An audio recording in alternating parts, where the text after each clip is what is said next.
Chapter 685. The strongest cultivator below the soul formation stage. Yan Wuchen looked at Yu Qianqiu and sighed in his heart. If only he could pull Yu Qianqiu into the 10,000 demons. What a pity. Master. The white-browed Luo Qingtian sighed and knelt on the ground. After kowtowing 3 times, he suddenly stood up and pointed his sword at Yu Qianqiu. Yu Qianqiu, the Daoist sect may have had some grudges with you, but that doesn't mean that you have to kill my entire sect. I can let you go if you kill my only son, but why are you so ruthless?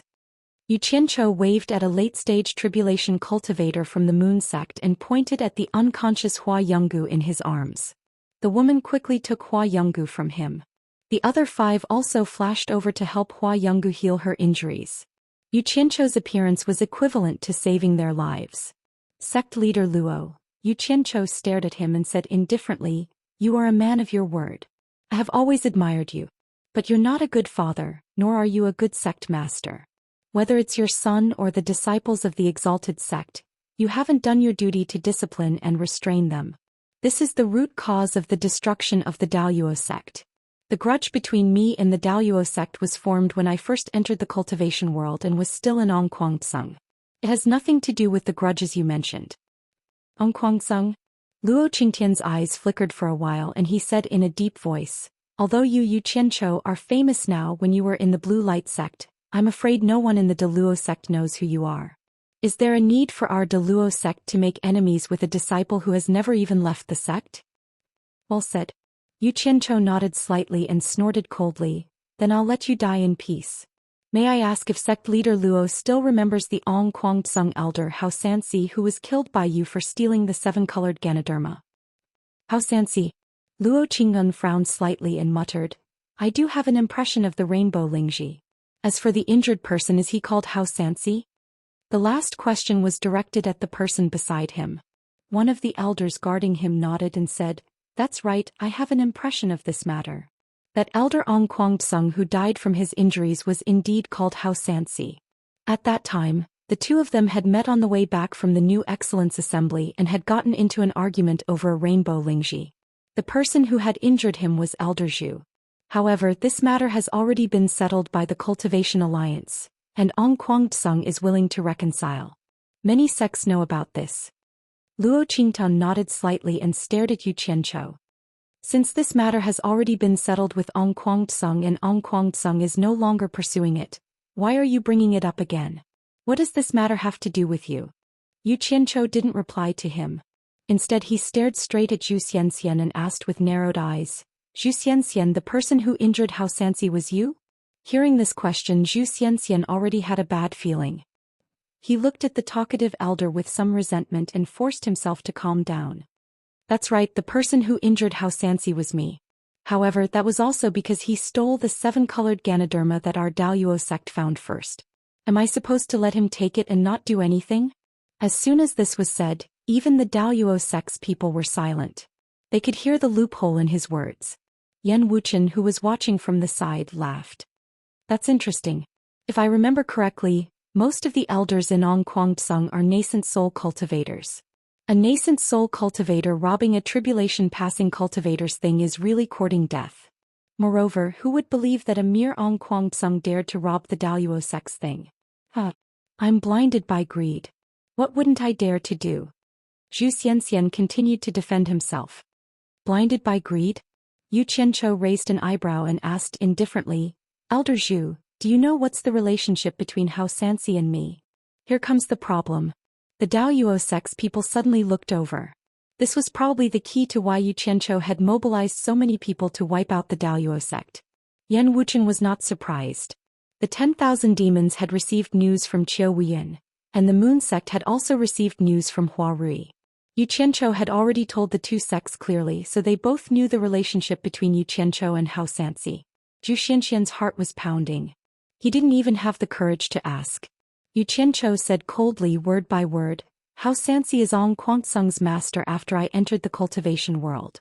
I am his only disciple. He participated in the new talent assembly for me. His only goal was to fight for a foundation establishment pill for me, a disciple that everyone thinks is useless. Who knew that on the way back he would coincidentally pick a 7-colored Ganoderma that brought him a fatal disaster. However, the sect that killed him for the treasures had instead framed him. At that time, I knelt in front of his corpse and swore that I would definitely wipe out the sect that killed him, leaving not a single chicken or dog alive. Do you know the reason now? Zhou Xianxian's face was pale and sweat appeared on his forehead. It was true that he had evil intentions when he saw the treasure. Plus, he didn't take on Guangzong seriously. That was why he killed him for the treasure. He didn't expect to cause so much trouble. After hearing this, the Daoist sect people all looked at each other. Didn't he just kill an elder of Guangzong? They didn't expect that the root cause of the Daoist sect's destruction was this. Given the Daoist sect's status in the cultivation world, even if Guangzong still existed, he wouldn't take it seriously. Who would have thought that a disciple who had been expelled from a destroyed sect would actually swear to raze the Daoist sect to the ground 20 years ago? If anyone had heard those words back then, they would have taken it as a joke. Who would have believed them? Yan Wuchen looked at the Daoist sect people who didn't know whether to laugh or cry. Then he looked at Yu Qianzhou and was speechless. This kid was really persistent. He actually worked so hard for something like this. That vow was a joke to everyone back then. He didn't expect it to be true. Yan Wuchen looked around. It seemed that the Daoist sect was on the verge of destruction. The sounds of fighting at the foot of the mountain were getting closer and closer to the peak. Under the strong attacks of the 10,000 demons, the Moon sect, and the masked men in black, the Daoist sect disciples suffered heavy losses. They could no longer resist and were forced to retreat to the top of the mountain. More and more people gathered at the top of the mountain. Yu Qianzhou glanced at the people of the Daoist sect and suddenly stared at Yan Wuchen. His face darkened.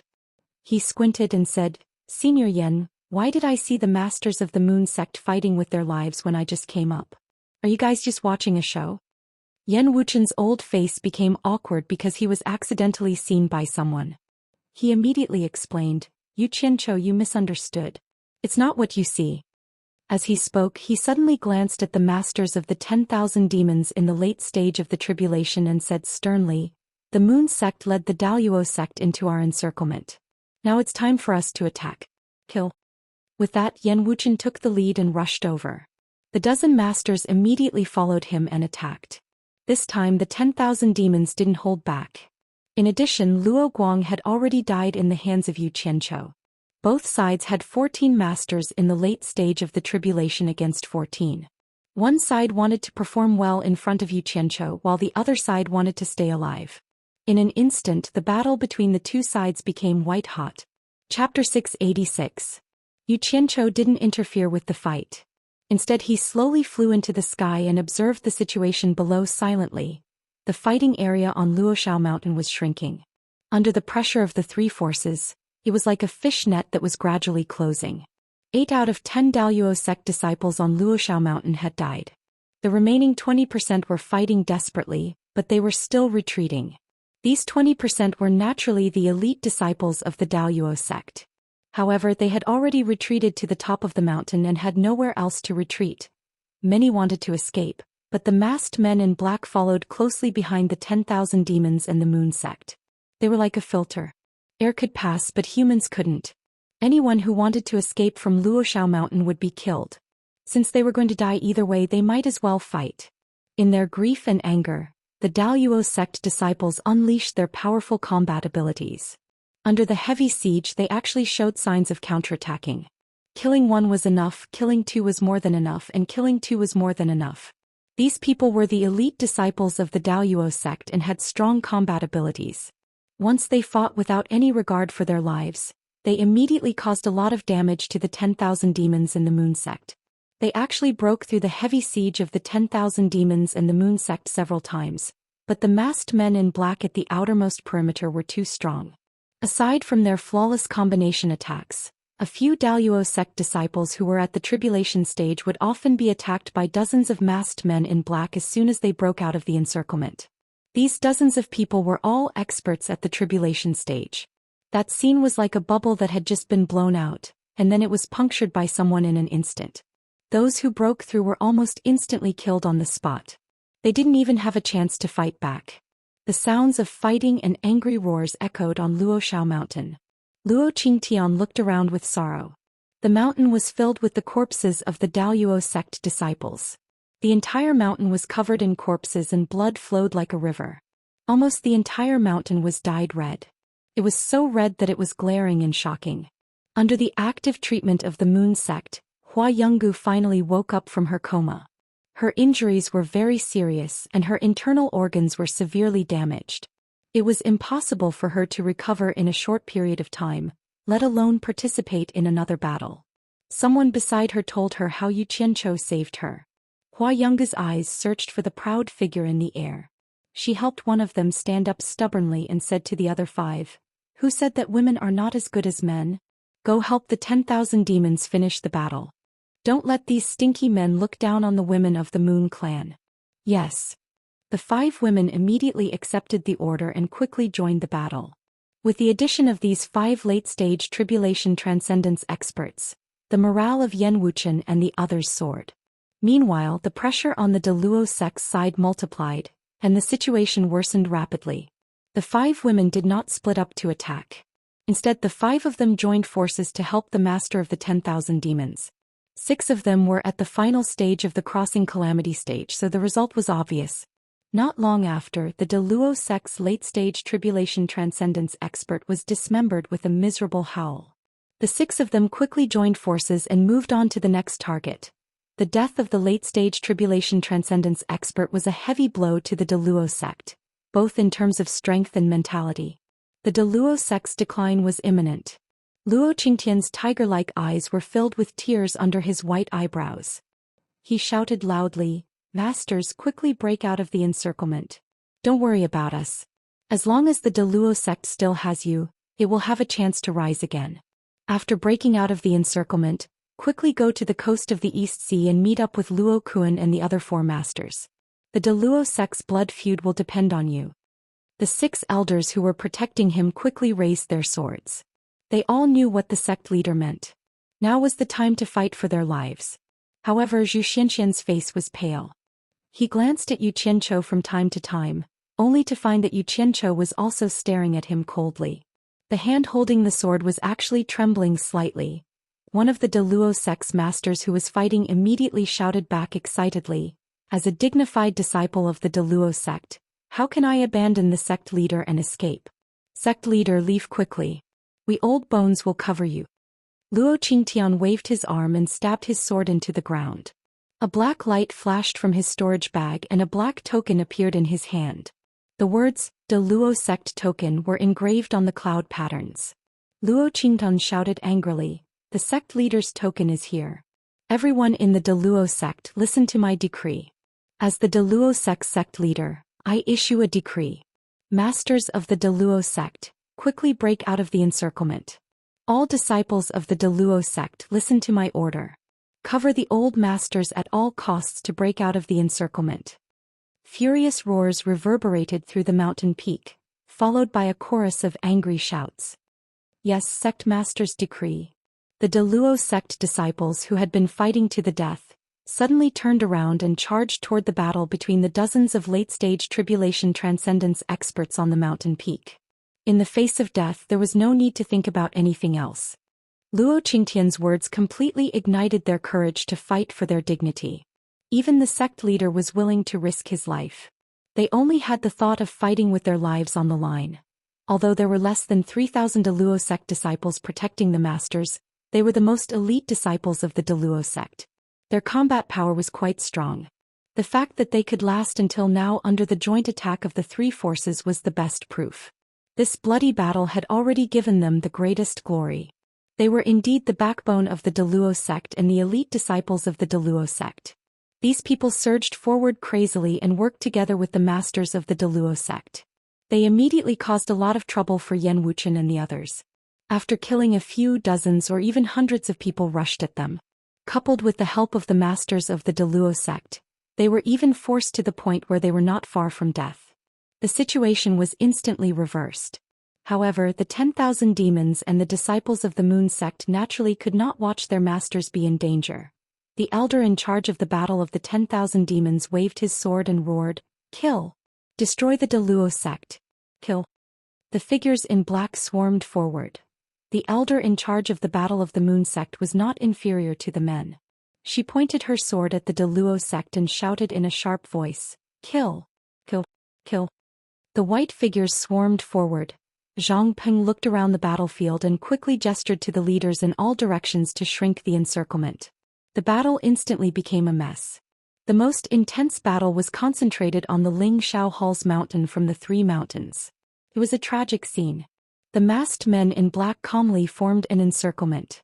The encirclement pushed forward step by step and the space between them also shrank. Yu Qianzhou gazed at the fierce battle below and spread his arms expressionlessly. Black lights continuously flashed in his sleeves. 2,000 flying swords made of black flames danced in the air, staring at the battle below like a tiger watching its prey. This was the first time he had displayed so many black flame flying swords in public. It was clear that he was determined to destroy the Deluo sect. Seeing the most elite disciples of the Deluo sect fall one by one, Luo Qingtian and the others clenched their teeth with tears in their eyes. It should be known that the Deluo sect had spent a lot of manpower, resources and financial resources to cultivate these disciples. But today they were certain that it was all worth it. It was even far from enough. They felt sorry for these disciples who fell one by one. It was too tragic. The 6 elders who were protecting Luo Qingtian burst into tears and cried silently. Even Zhou Xian was no exception. He closed his eyes and let the hot tears slide down his face. Right now there was only endless regret in his heart. He regretted being too greedy in the past and causing irreparable losses to the sect. Elders, let's go. Break out of the encirclement. I beg you, don't let the blood of the Deluo sect disciples be shed in vain. Luo Qingtian screamed at the sky. He suddenly pulled out his sword from the ground and shouted in sorrow, "Kill!" He rushed into the battle first. The 6 elders also roared loudly, "Kill!" Without hesitation they charged into the fray and began to fight. The Deluo sect's elder who refused to leave took the time to wipe away the tears on his face. He shouted in a trembling voice, "Brothers, let's go. Let's break out." The 13 tearful elders of the Deluo sect burst into a sorrowful roar. "Hi!" Disregarding everything else, they rushed together and formed a sharp sword that soared into the sky. They directly tore a hole in the crowd and pierced through the sky. "Where do you think you're going?" Yan Wuchen shouted anxiously and quickly chased after them. His eyes were red from killing. However, at this moment hundreds of Deluo sect disciples rushed out from all directions and filled the hole created by the 13 elders. They desperately blocked Yan Wuchen and the others who were chasing after them. Yan Wuchen and the 5 experts of the 10,000 demons at the end of the tribulation passing stage worked together to form a sword net. Bang! Bang! Bang! Blood splattered everywhere. Dozens of Deluo sect disciples were immediately killed by the swords. The hole was once again opened. However, before Yan Wuchen and the others could rush out, another group of Deluo sect disciples swung their swords at them without any regard for their lives. Regardless of the huge gap in cultivation between the two sides, they forcefully blocked the hole once more. Although the Deluo sect disciples had risked their lives to give the 13 revered elders a chance to escape the encirclement, there was still a group of black-clothed men staring at them, especially Yu Qianzhou who was waiting with his sword. The moment the 13 elders rushed into the sky, the 2,000 black fire flying swords quickly adjusted their blades and aimed at them. Yu Qianzhou sneered. "Let's see where you can run to." Before he finished speaking, the black fire flying swords instantly moved. Whoosh whoosh whoosh whoosh. A dense rain of black light came down on them. The net of swords was so dense that it cut off the space for the elders to teleport away, unless they teleported back down. However, that was impossible. The Deluo sect had paid such a heavy price to let them break out of the encirclement. There was no way they could run back and tangle with Yan Wuchen and the others. The Deluo sect didn't have that many people to sacrifice. In an instant, stellar energy shields, astral swords, and the Deluo mountain splitting palm tore through the air. The 13 elders could only hope to open up another hole to escape. Unfortunately, they encountered the black fire flying swords. Stellar energy shields, astral swords, and the Deluo mountain splitting palm were their nemesis. The black fire flying swords cut through them as easily as paper. Chapter 687. Break, break, break. All the obstacles were so fragile. The black light that resembled a meteor shower glided past, and the sky suddenly became quiet. Many people subconsciously looked up. The 13 figures had lost their momentum and fell slowly.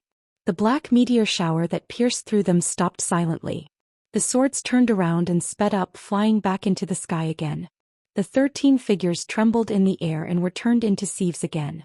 Blood rained down and the 13 figures fell quickly. Xianxia stared down expressionlessly.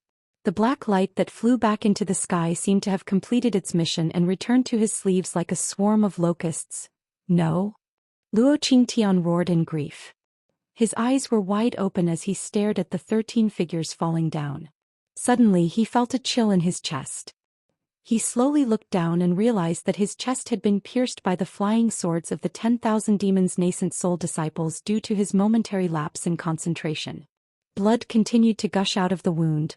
All the Daoist sect disciples stared at the 13 figures falling down, and their faces instantly turned deathly pale. They suddenly felt that all the sacrifices and hard work had lost their meaning in that instant.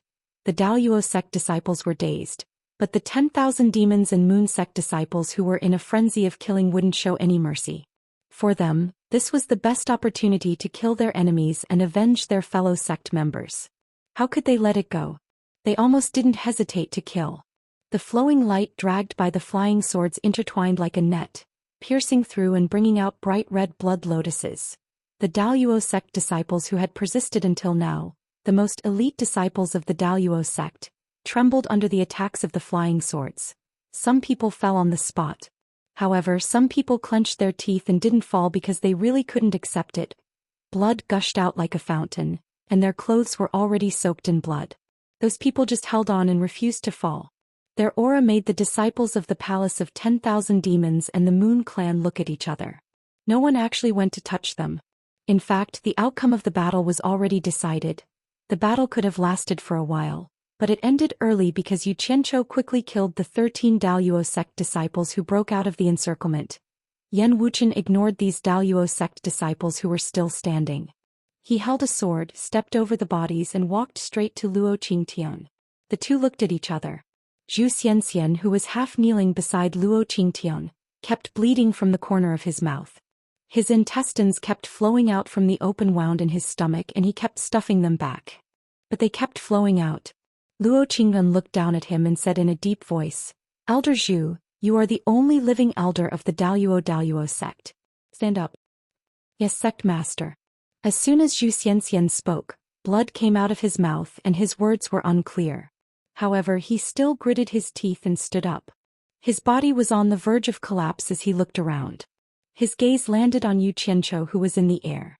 His eyes immediately widened and he forcefully spat out a mouthful of blood from his throat. He raised his sword and pointed it at Xianxia. He angrily roared, "Xianxia, I curse you to die a horrible death. Even if I become a ghost, I won't let you go. I won't let you go." Xianxia stared down and said slowly, "Senior Yan, please take his head for me." With a flash of the sword, Zhou Xianxian's head was separated from his body. Yan Wuchen caught the falling head and threw it into the air. Then he kicked Zhou Xianxian's headless body away.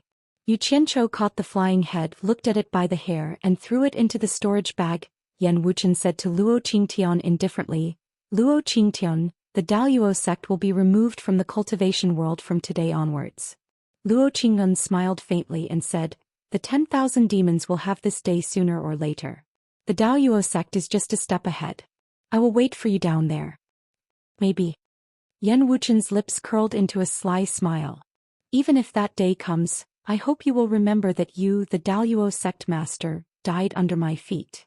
Luo Qingtian's eyes widened and he shouted angrily, "Old Yan, how dare you!" A disciple of the 10,000 demons dashed over and kicked the back of his knee. He shouted, "Kneel." Luo Qingtian's body swayed and he couldn't stand steadily. He almost knelt down, but he used his sword pillar to support himself. The disciple of the 10,000 demons wanted to continue kicking, but Yan Wuchen waved his hand to stop him. "Forget it, I was just joking with him." The disciple retreated angrily. Luo Qingtian struggled to stand up. Yan Wuchen narrowed his eyes and stared at him.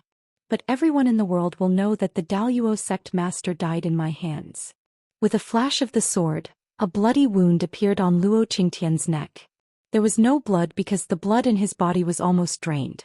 His body, which had just stood up, fell backward and lay on the corpse of his fellow disciple. Luo Qingtian struggled to turn his head around. His unfocused eyes wanted to take another look at the Daoist sect, but he saw the disciples of the Daoist sect who would rather die than fall. A gratified smile appeared on his face as he recalled the distant past. At that time these disciples had just joined the Daoist sect, and he was standing here on the steps of the Lingshao Hall. He waved at these disciples who had just joined the Daoist sect and shouted in high spirits, "The Daoist sect welcomes you. From today onwards the second-ranked Daoist sect will be your home. One day you will be proud to join the Daoist sect and the Daoist sect will be proud to have you join." Luo Qingtian's eyes stopped moving completely, but he still had a smile on his face. Yan Wuchen looked in the direction he was looking at. It was the group of Daoist sect disciples who were still standing. He waved his hand and said, "Kill them." Immediately, a group of 10,000 demons rushed out and cut down the Daoist sect disciples who were still standing. Yu Qianqiu withdrew his gaze from below and nodded at Zhang Peng. Zhang Peng quickly gestured for the team to retreat. All the masked men in black quickly searched the corpses of the dead disciples. After they were done, they quickly regrouped and fled to the primeval forest at the foot of the mountain. Yan Wuchen's eyes flickered as he stared at these masked men in black who knew when to advance and when to retreat. He had some questions to ask Yu Qianqiu, but he recalled how Yu Qianqiu killed 13 Daoist sect consecrators in an instant. He had a lingering fear and swallowed the words that were on the tip of his tongue. "Senior Yan."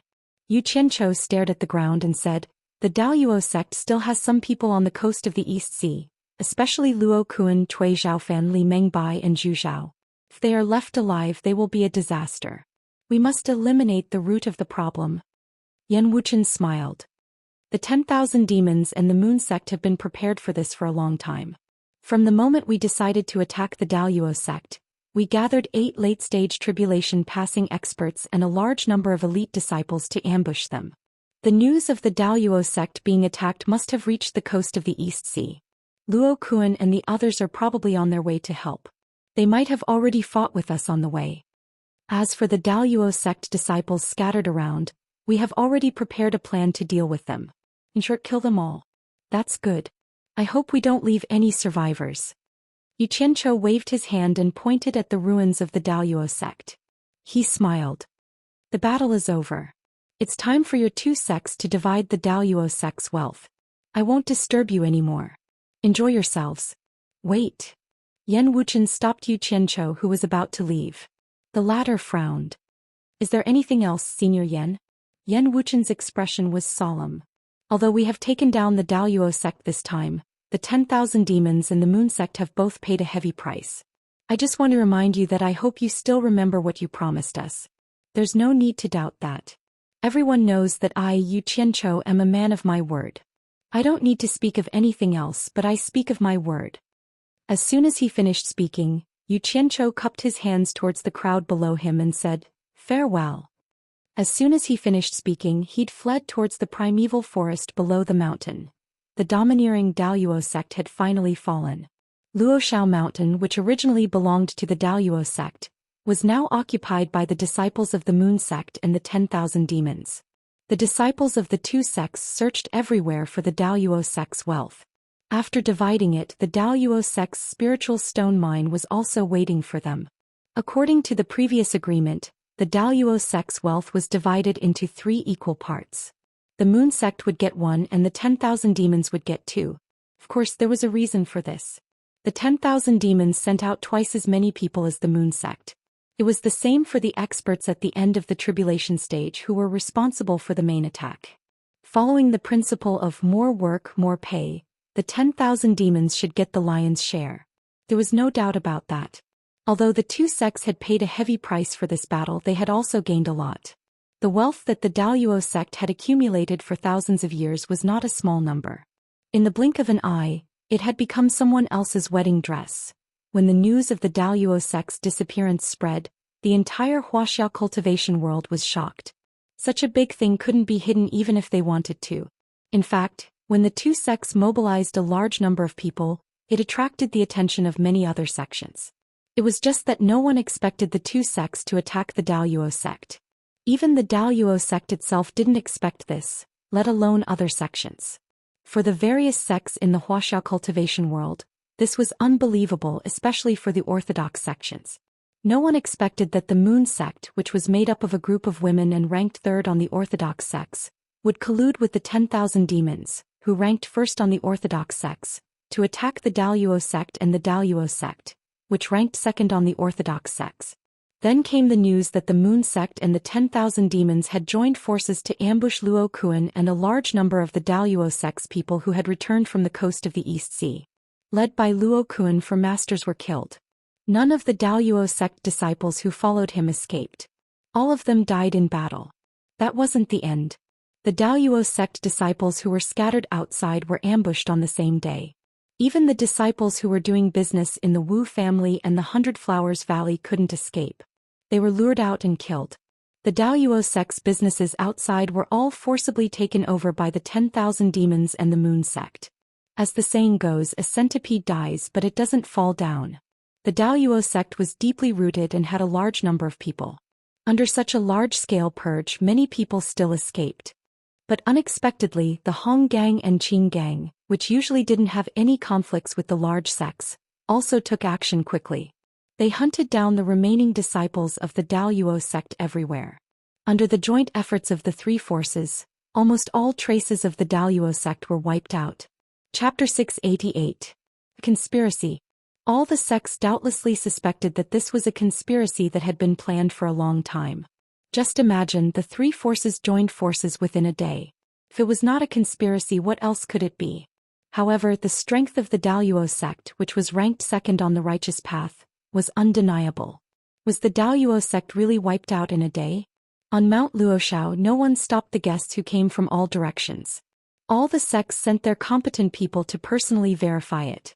When the people who left passed by the people who came, they all shook their heads at the latter with a sigh. Soon, when the people who came later landed on Mount Luoxiao, they understood what the former meant. It was a scene of devastation. The originally majestic 3 main halls had become ruins. The mountain top was dyed dark red with blood. There were corpses everywhere. It was almost impossible to find a place to stand. It made people wonder if this was really the world-famous Daoist sect. Rats crawled among the broken limbs. Flocks of vultures, eagles, and crows were not afraid of the people coming and going at all.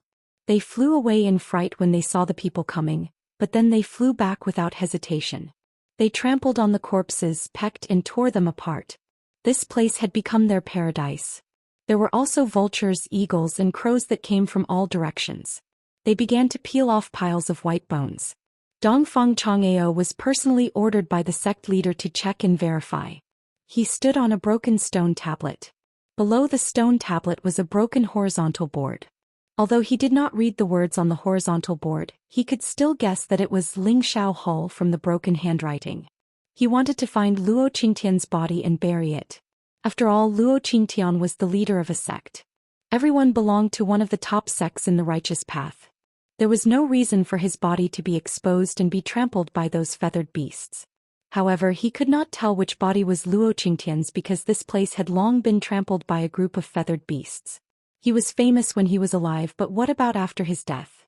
The smell of blood in the air had yet to disperse, and the gloomy wind had yet to blow it away. It was as if there were countless spirits of the dead wandering around the mountain peak and weeping.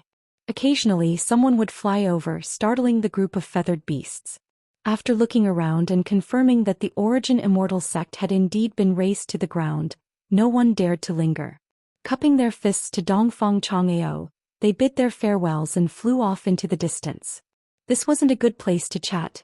Dongfang Chang'eo stood on top of the broken monolith, looking at those figures who were leaving with an emotionless gaze. At this moment he suddenly thought of Yu Qianzhou's poem that was widely spread among the various countries. His gaze lingered on the clouds and dogs in the distant heaven and earth. He sighed in his heart and slowly recited in a deep tone, riding the sword to traverse the vast heaven and earth, white bones like a mountain of startled birds. The world is like a tide and people are like water. How many people in Jianghu return? How many people in Jianghu will return? The lingering sound lingered on the mountain peak, but the person on the broken tablet was nowhere to be seen. A figure disappeared into the distance. The Origin Immortal sect had been razed to the ground, and the entire cultivation world was in turmoil. The slaughter of the 10,000 demons and the Moon Clan was unanimously criticized by the entire righteous path, especially the Moon Clan. They had become traitors in the eyes of the righteous sects and received the most intense condemnation. The diabolism all remained silent. To them it was a good thing that the righteous path had suffered a heavy blow. However, the 10,000 demons had made such a big move at such a sensitive time when enemies were waiting for them. They didn't dare to flatter them. However, the destruction of the Origin Immortal sect had already become an established fact. Other than condemning them, what else could they do? Would any sect be willing to take revenge for the Origin Immortal sect? To the various sects, only the Origin Immortal sect that was still alive was valuable. The destroyed Origin Immortal sect could only support them on moral grounds and would have nothing to do with them. It was true that the Moon Clan was being condemned, but it had naturally become the second largest sect of the righteous path. At the same time, it had made a fortune that was equivalent to hundreds of years of accumulation for the Moon Clan. Among those condemning sects, how many sects were actually secretly envious of the Moon Clan? Only the victors had the right to establish themselves in the cultivation world. Even if the losers didn't die, it would be difficult for them to establish themselves. This was the reality of the cultivation world. The incessant condemnation stopped abruptly after a piece of news came out.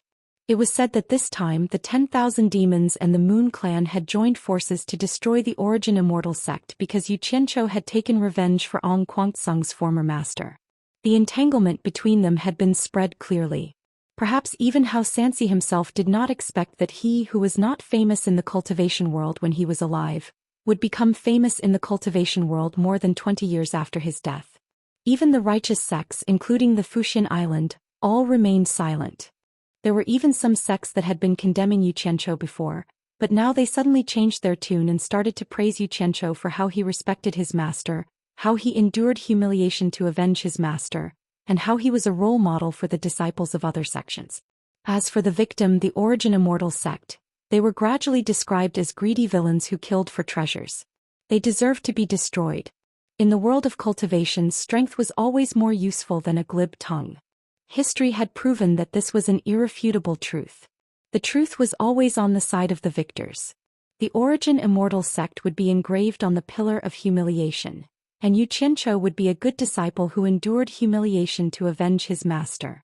The internal strife in the cultivation world of Wuxia made the sects nervous. They were worried that because of the internal strife, the Wuxia Island would take the opportunity to attack. However, what surprised the Wuxia Cultivation Alliance was that the Wuxia Island had been very quiet during this time. There wasn't even the slightest sign of provocation. They obediently played their part. This made people feel that they were worried about something or waiting for something.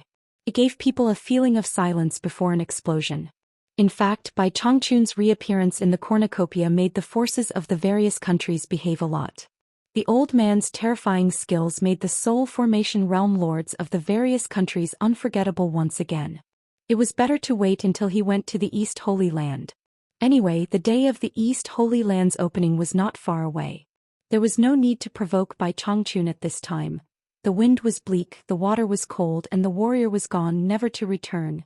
At the border of the west, war drums thundered and shook the heavens and bugles sounded.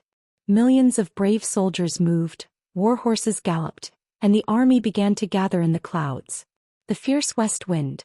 Beside the tall platform, the commander's flag with the word "Sure" fluttered in the wind. On both sides of the platform, there were 3 large drums that looked like round tables.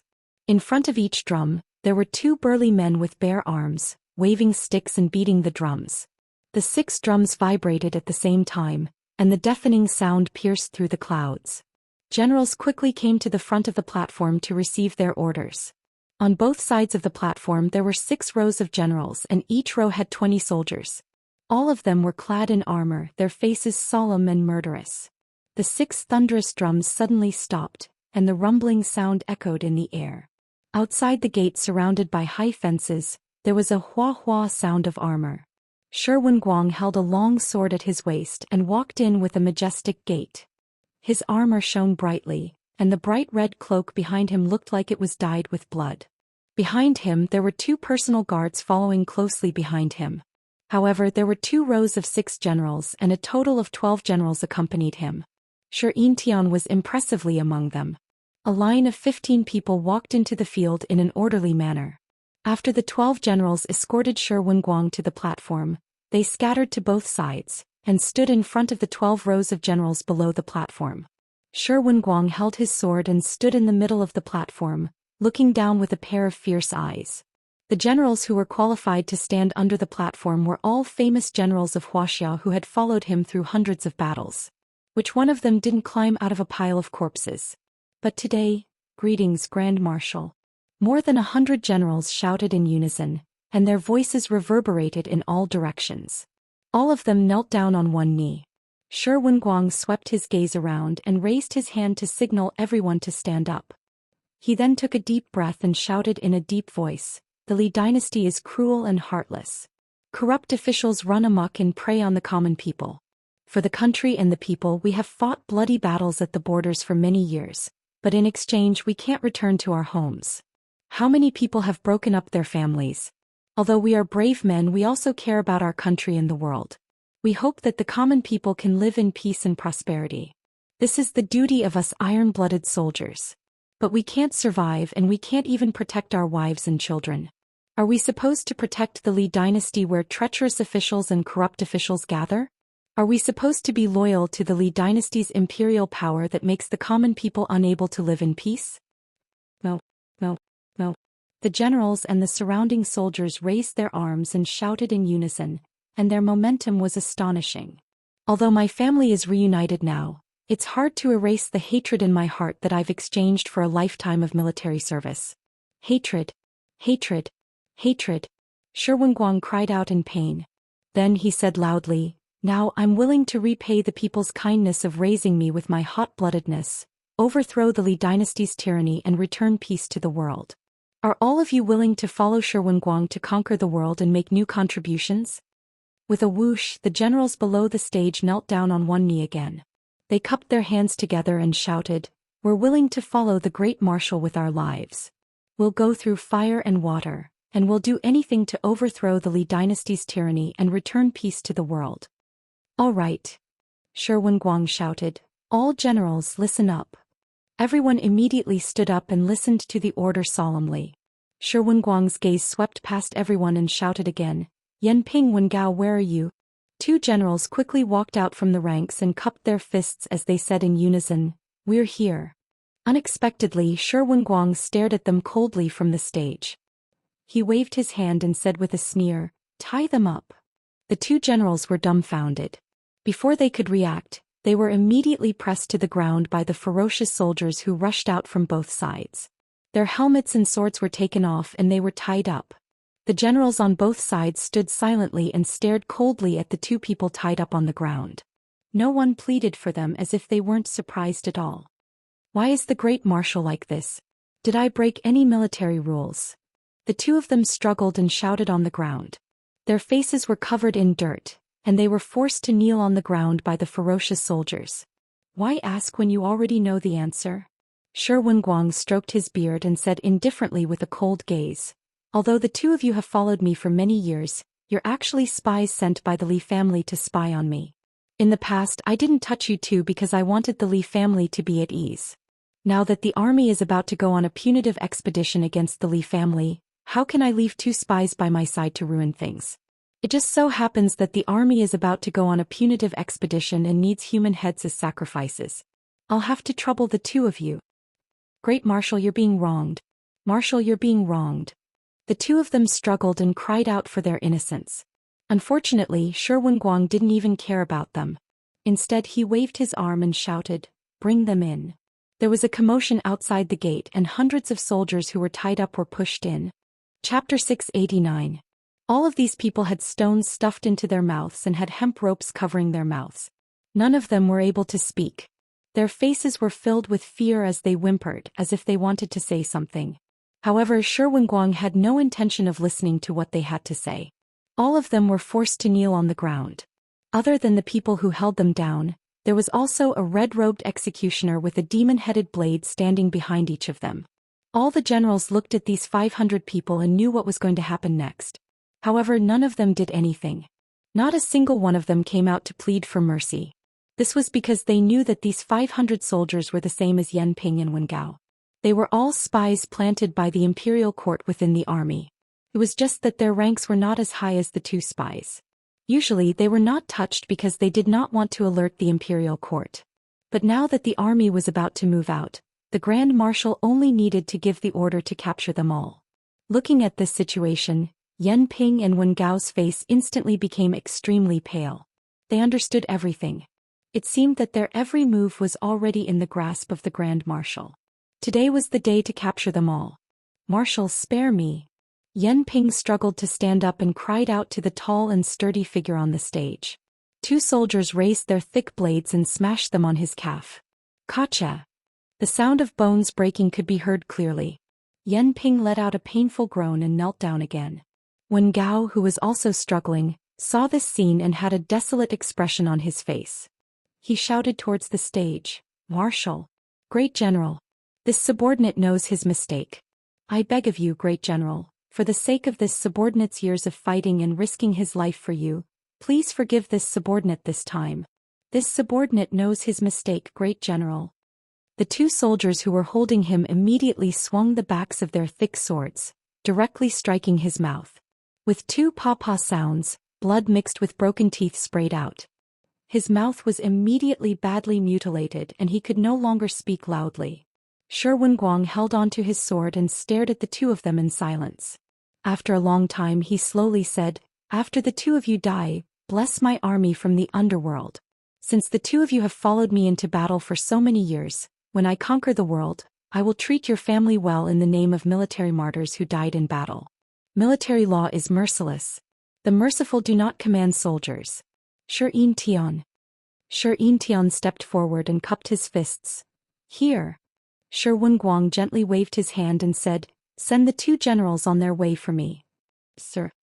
Shi Tian threw off the white robe behind him, turned around and walked towards Yan Ping and Wen Gao, then took over the broadsword from the red-clothed executioner. Shi Wenguang stretched out his hand and someone immediately handed him a red lot. Shi Wenguang picked up the red lot with 2 fingers and threw it off the stage.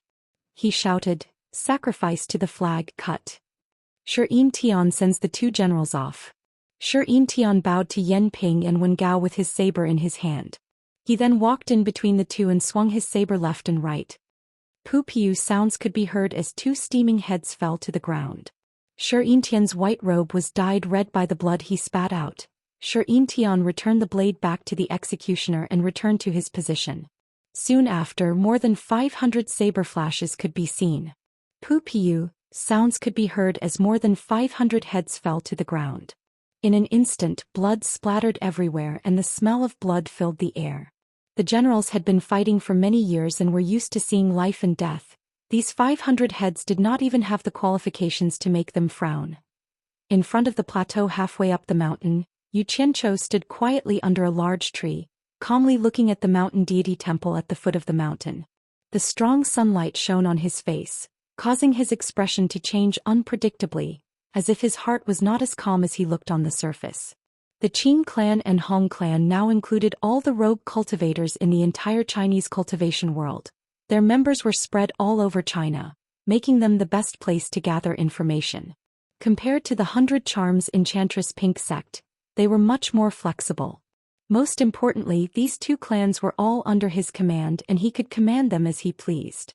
It was not like the time when he needed to gather information from the Pink sect.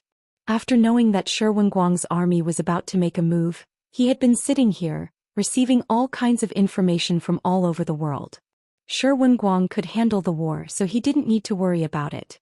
What he paid attention to was the reaction of the various sects in the cultivation world when Shi Wenguang's army made a move. To him, there were 2 battlefields in China. The secular world was Shi Wenguang's and the Li dynasty's battlefield. On the other hand, his battlefield was the cultivation world. He didn't allow any sects in the cultivation world to intervene in the secular world's war. Once he found any abnormal signs, he would do his best to put an end to it. Even Fuxian Island couldn't. After struggling, working hard and going crazy in the cultivation world, he already had enough confidence to make the so-called world's #1 sect, Fuxian Island, shrink back. A figure flashed and landed on the plateau in front of the room. Gu Qingyun strode to the back of Yu Qianzhou, and Yu Qianzhou asked without turning his head, "Is there any new news?" Shi Wenguang's million-strong army has already made a move. Before Gu Qingyun could finish, Yu Qianzhou suddenly turned around and looked at him asking, "How's the situation?" Hong Gang and Qin Gang are paying close attention to the movement. Currently, the various sects in the cultivation world have no reaction, and they seem to be waiting for Fuxian Island's reaction. The strange thing is that Wuxia Empire is Fuxian Island's exclusive property. Shi Wenguang revolted, but Fuxian Island has no reaction. "It's a little hard to understand," Gu Qingyun said with a puzzled expression. "There's nothing strange about it. I've already warned Fuxian Island so they won't dare to act rashly for now." Yu Qianzhou casually said and asked, "How's the situation over at Shi Wenguang's side?" Gu Qingyun was a little surprised as he didn't expect him to even dare to warn Fuxian Island. He then said with a smile, "This person is really good at fighting and his subordinates are all peerless generals who have been through hundreds of battles. In addition to the million-strong elite under him, the imperial court's troops are no match for him. I reckon the Li dynasty is already restless." Yu Qianzhou said with an "oh," and asked with a smile, "What's the situation?" Gu Qingyun explained, "The Wuxia Empire has 6 million troops, and the Zhou State, Wei State and Ping State generals are in charge of one division each. Each division has about 2 million troops." In reality, the movement of Shi Wenguang's army had already alerted the imperial court, and they had already ordered the Wei State general in the east to personally lead his army to defend. The Wei State general, on the other hand, did a good job. He led 1.2 million troops, and once he arrived at the west he sent out 300,000 troops to guard the Black Wind Gap stronghold. This place is easy to defend and hard to attack, so he thought it would be foolproof. Who knew that Shi Wenguang had already secretly sent out 50,000 elite troops before he sent out his army? They went through untold hardships and crossed the mountains to lie in ambush behind the stronghold. Once the army neared the Black Wind Gap, Shi Wenguang sent his son Xianxia to lead 100,000 troops to attack. They worked together with the 50,000 elite troops that infiltrated the stronghold. In less than a day they took down the Black Wind Gap and opened up the path to the Central Plains. The people he picked didn't disappoint him, so Yu Qianzhou was more or less relieved. He said with a smile, "All's fair in war as expected of the famous great General Shi. I didn't expect Xianxia to be the one who made the greatest contribution." Gu Qingyun nodded and continued. After Shi Wenguang took down the Black Wind Gap, he ordered 3 generals to lead 300,000 vanguard troops to attack the main force of the Wei State general from 3 different directions. The remaining 900,000 troops of the Wei State general were utterly defeated, and the Wei State general was no longer in the mood to fight, so he fled in panic. After that, Shi Wenguang's 3 vanguard troops advanced with irresistible force. In just a short 10 days they took down 3 residences and 18 cities in the west, completely clearing away all the obstacles in their way to the Central Plains. The next step is to fight the vast land of the Central Plains. The wealth, population and food of the Wuxia Empire will all leave the Central Plains. It would be strange if the Li dynasty is not anxious. Yu Qianzhou laughed heartily. Amidst his happiness he frowned and muttered, "Shi Wenguang's offensive is ferocious. I'm afraid it will force some people to take desperate measures. You and Hong Qi must keep a close eye on the movements of the sections. If there's anything wrong, tell me immediately so that I can deal with it." The news of Shi Wenguang's rebellion spread throughout the entire Wuxia Empire in no time. The whole of Wuxia was in a state of shock. And within the borders of the whole country, the imperial court began to forcefully recruit a large number of able-bodied men to serve in order to block Shi Wenguang's attack.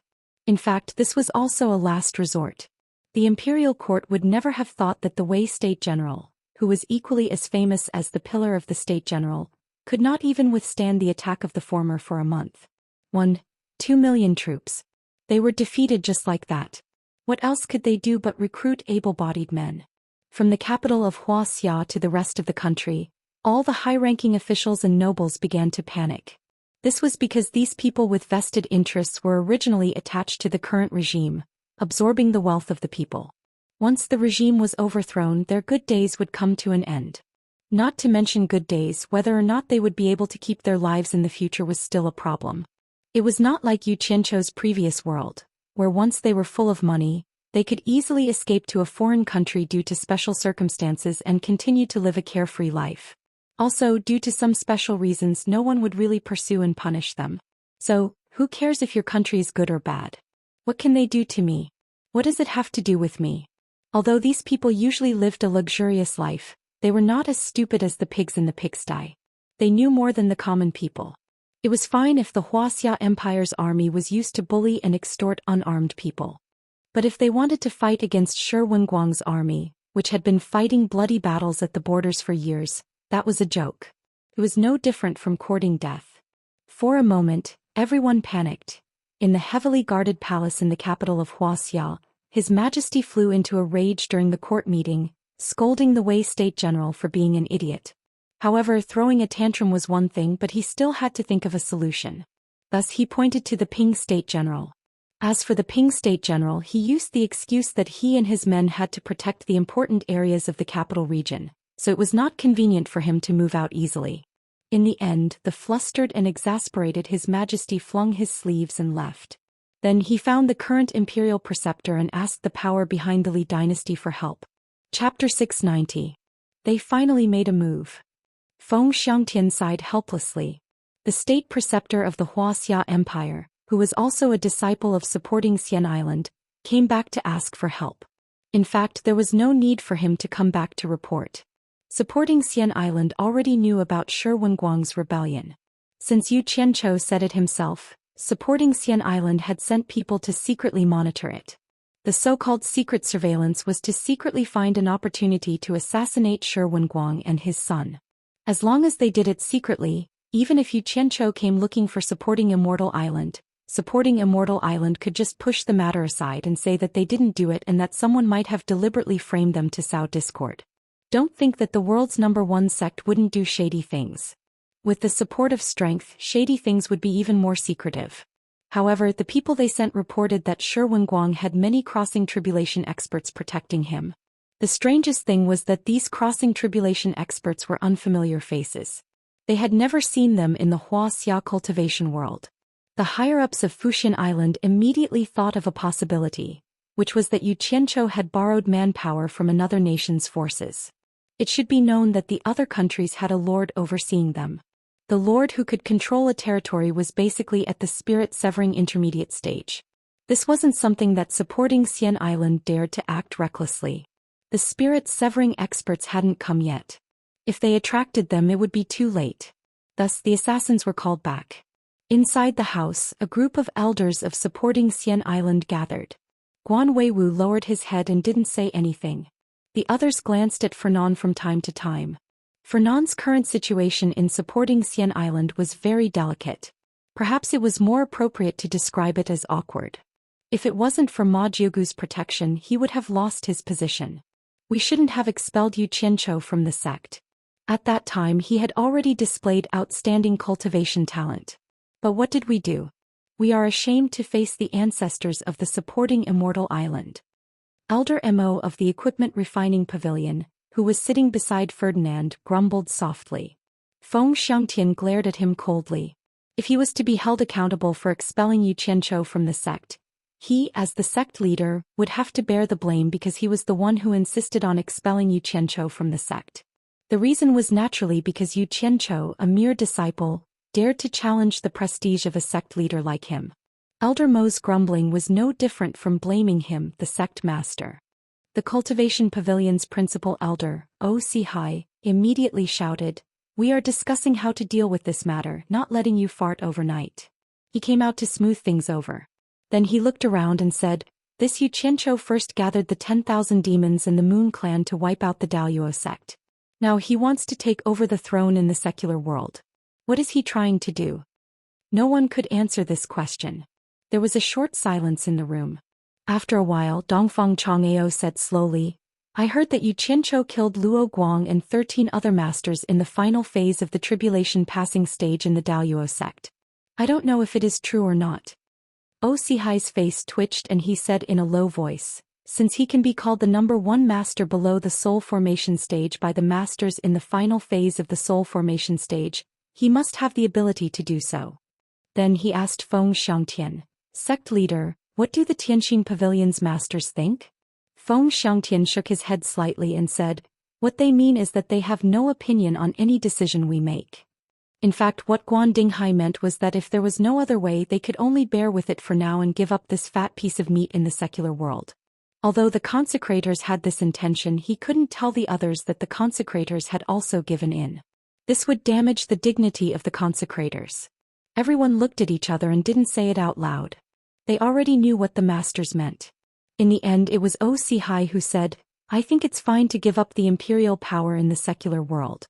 Just take it as a stopgap measure. If there is a chance in the future, we can take it back. What do you think?" It wasn't good to let the old masters take the blame, and it wasn't good to let the sect leader take the blame.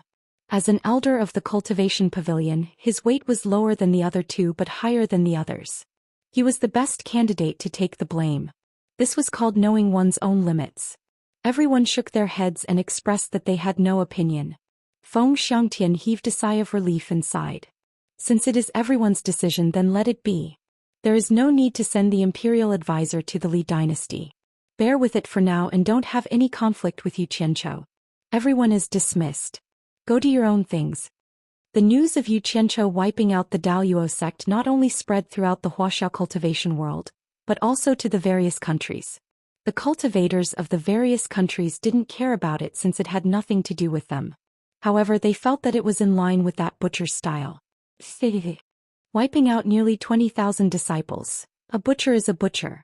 In the Spirit Fong Valley, in Lu Yanqing's personal alchemy room in the medicine hut, the Allure Beauty and Yen Yu were helping Lu Yanqing organize the various spiritual herbs. Lu Yanqing stood at the side with a solemn expression and looked at the two busy women. Suddenly she said, "I have some news about Xianxia in the Wuxia cultivation world. Do you want to hear it?" The two women were stunned. After looking at each other, they nodded slightly, indicating that they wanted to hear it. Lu Yanqing immediately frowned and told the two about Xianxia wiping out the Daoist sect. Yen Yu was shocked. She didn't expect Xianxia to kill so many people. The Allure Beauty was in a daze for a long time. Her eyes gradually became moist. He had finally avenged her and accomplished what she wanted to do but couldn't. In the bamboo forest of Utopia, Xianxia quietly appeared in the courtyard. Just as he walked around, he suddenly heard someone ask in the bamboo house, "Who is it? Someone lives here?" Xianxia was stunned, but when he saw Xue Qingkong walking out of the house, he suddenly realized that he had almost forgotten that Bai Suzhen's uncle was still here. So he smiled and cupped his hands, saying, "Senior Xue, are you used to living here?" "So it's the leader." Xue Qingkong quickly bowed. He had stayed in Utopia for a long time, so he naturally knew Xianxia's position in Utopia. After standing up, he replied, "It's very quiet here. It's a good place to live. I should thank the leader for taking me in. May I know what instructions the leader has for coming here?" Xianxia pointed behind and said, "Nothing much. Go to the grave at the back and pay your respects." Xue Qingkong was slightly surprised. He hadn't come to pay his respects for so many years. Why did he suddenly come today? There must be a special reason. Thus he cupped his hands and said, "Then I'll go out and take a walk. Please help yourself, leader." Xianxia smiled and nodded, watching him leave. Then he looked around the quiet bamboo forest and could not help but feel a little emotional. The bamboo forest and bamboo houses here were built by him and Bai Suzhen. Back then, there were only the two of them in the whole of Utopia. After reminiscing for a while, he stepped on the thick bamboo leaves and walked to the back of the bamboo house. The back of the bamboo house was empty, and a grave stood there conspicuously. The surroundings were very clean and there were new marks on the grave. There was not even a single weed. Clearly someone had cleaned it often. Xianxia walked to the front of the tombstone, slowly knelt down and kowtowed 3 times. Then he sat on the ground and leaned against the tombstone with a smile, saying, "Old man, I haven't come to see you for a long time. Don't be angry.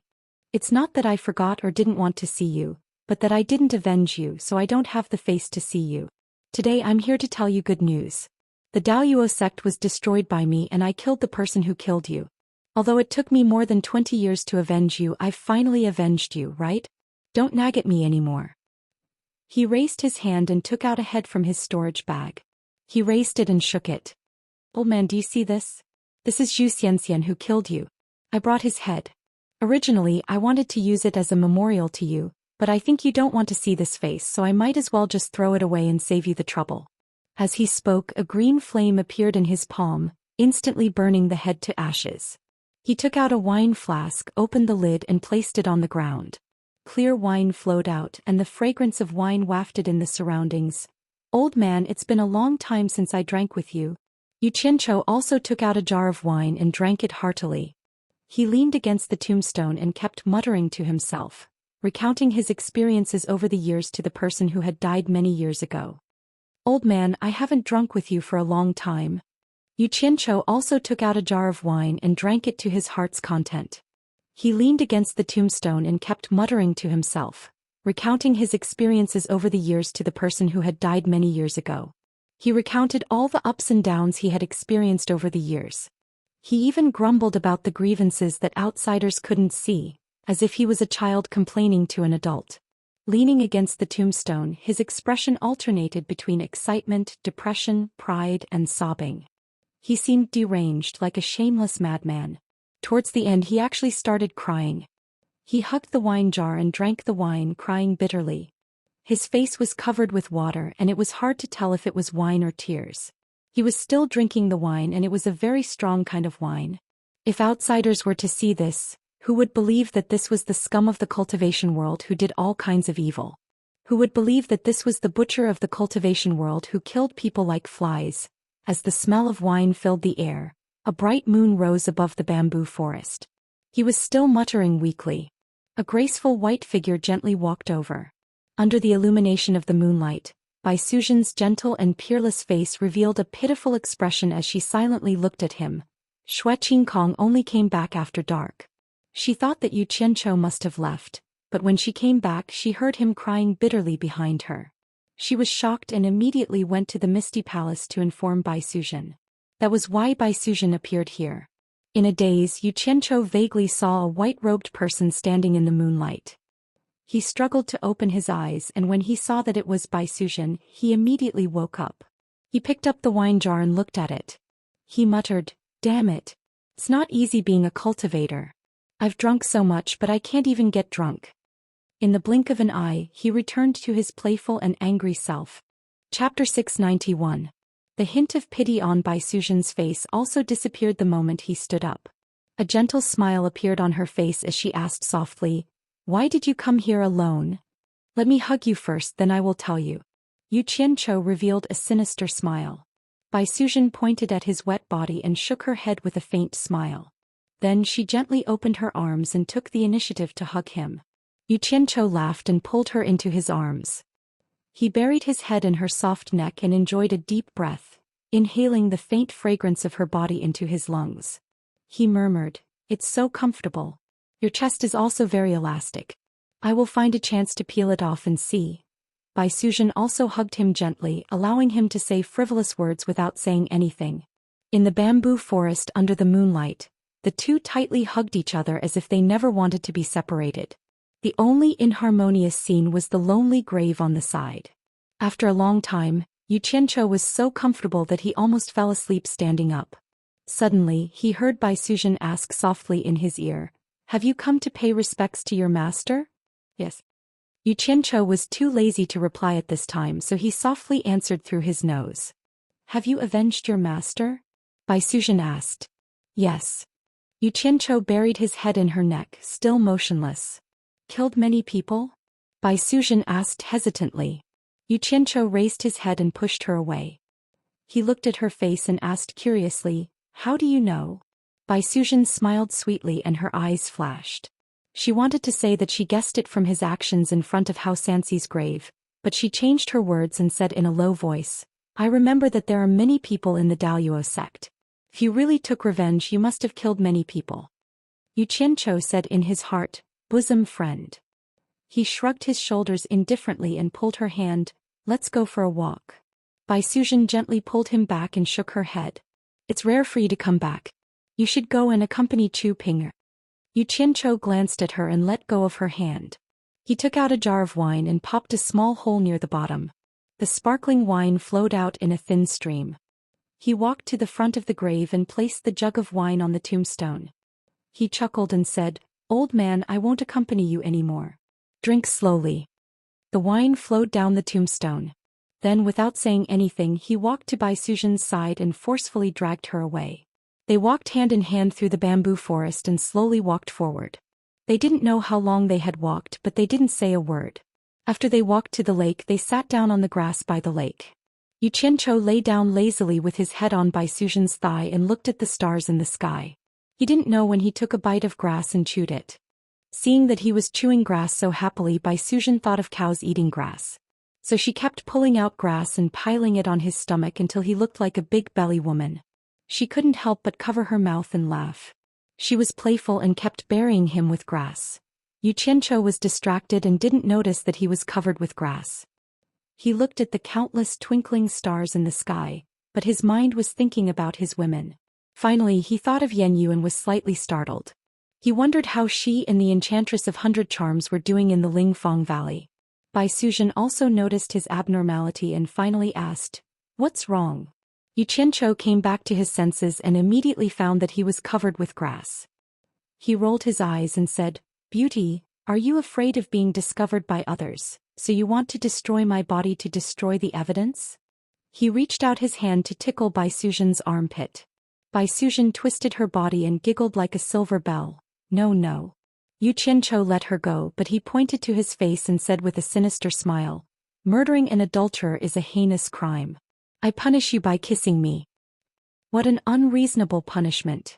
Let me think about whether I should execute it or not. Bai Suzhen tilted her head and thought for a while. Then she gently lowered her head and slowly pressed her soft red lips on Yu Qianchou's forehead. She stayed for a while before leaving. Yu Qianchou smiled proudly and sat up. He said, "I'm leaving. Don't tell others that I've been back."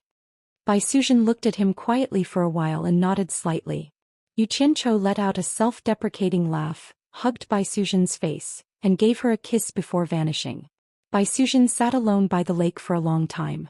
She looked at the moon in the sky with a gentle smile from time to time and kept fiddling with the pile of grass. Finally she picked up a pile of grass and sprinkled it all over the sky.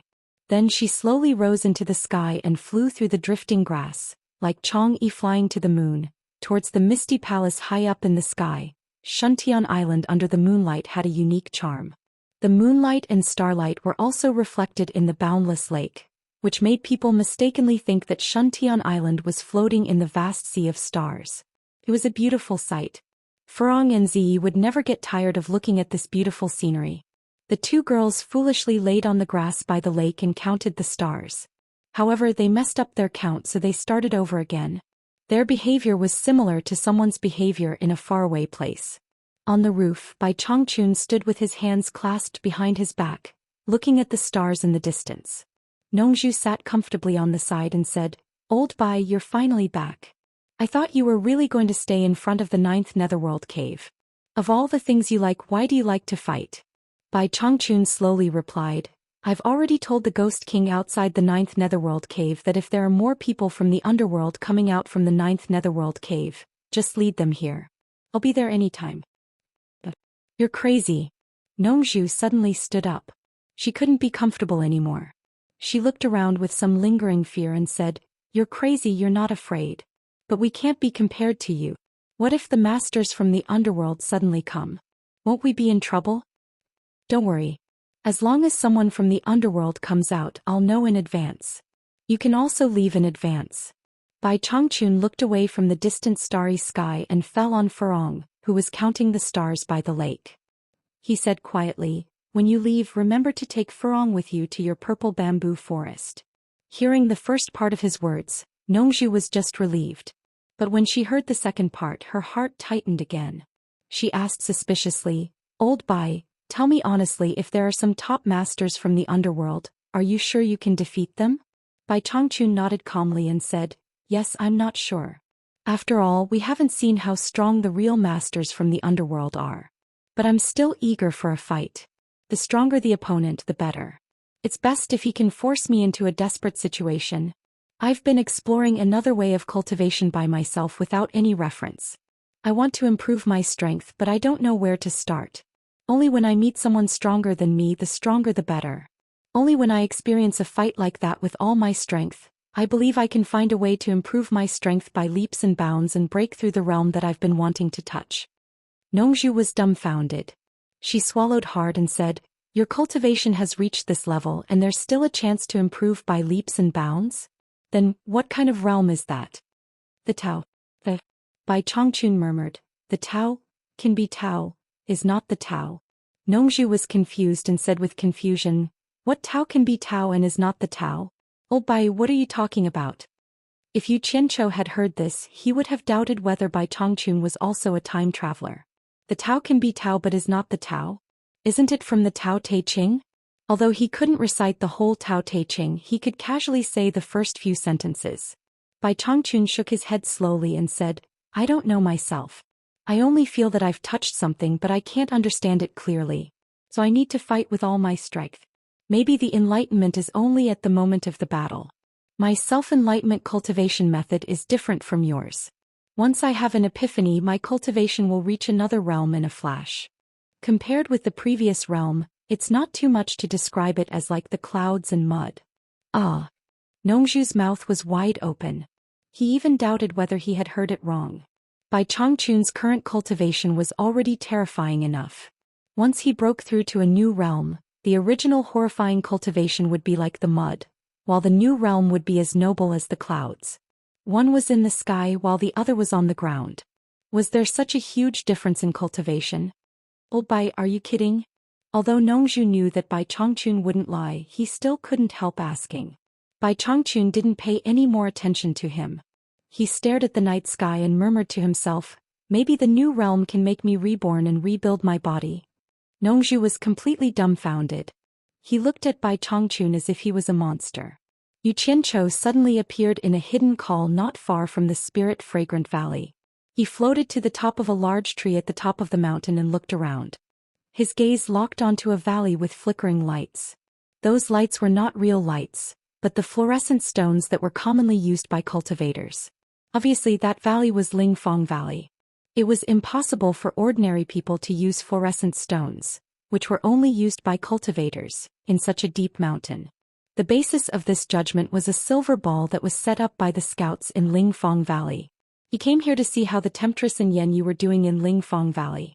The most important reason was that he himself didn't know why, but he wanted to tell the 100 Charms enchantress that he had already avenged his master Xianxia. However, he didn't know that the Temptress already knew about this. In fact, the two of them had the silver ball that he gave them when they parted at Cornucopia. The two of them didn't know the use of this silver ball. In fact, it was given by Yu Qianzhou to make it easier for him to find them. He didn't want to tell them that it was for this reason, so the two of them mistook it as a commemorative item. He had found their location in Utopia, so he could easily appear beside them. However, there were two soul formation experts here and he was afraid that it would cause some misunderstanding if he appeared too abruptly. After all, it wasn't a good thing to barge into someone's sleeping place in the middle of the night, especially when there was the world's most beautiful woman around. To be honest, ever since Lu Yanqing ruined his plans at Cornucopia, he didn't like this self-proclaimed world's most beautiful woman. Using her beauty as capital to ruin other people's plans, what a problem. If you have the ability, show me your true abilities, then I'll be convinced. Chapter 692. His idea was to fly slowly from a distance. With the cultivation of the two spirit-severing experts, it would not be difficult for them to find him.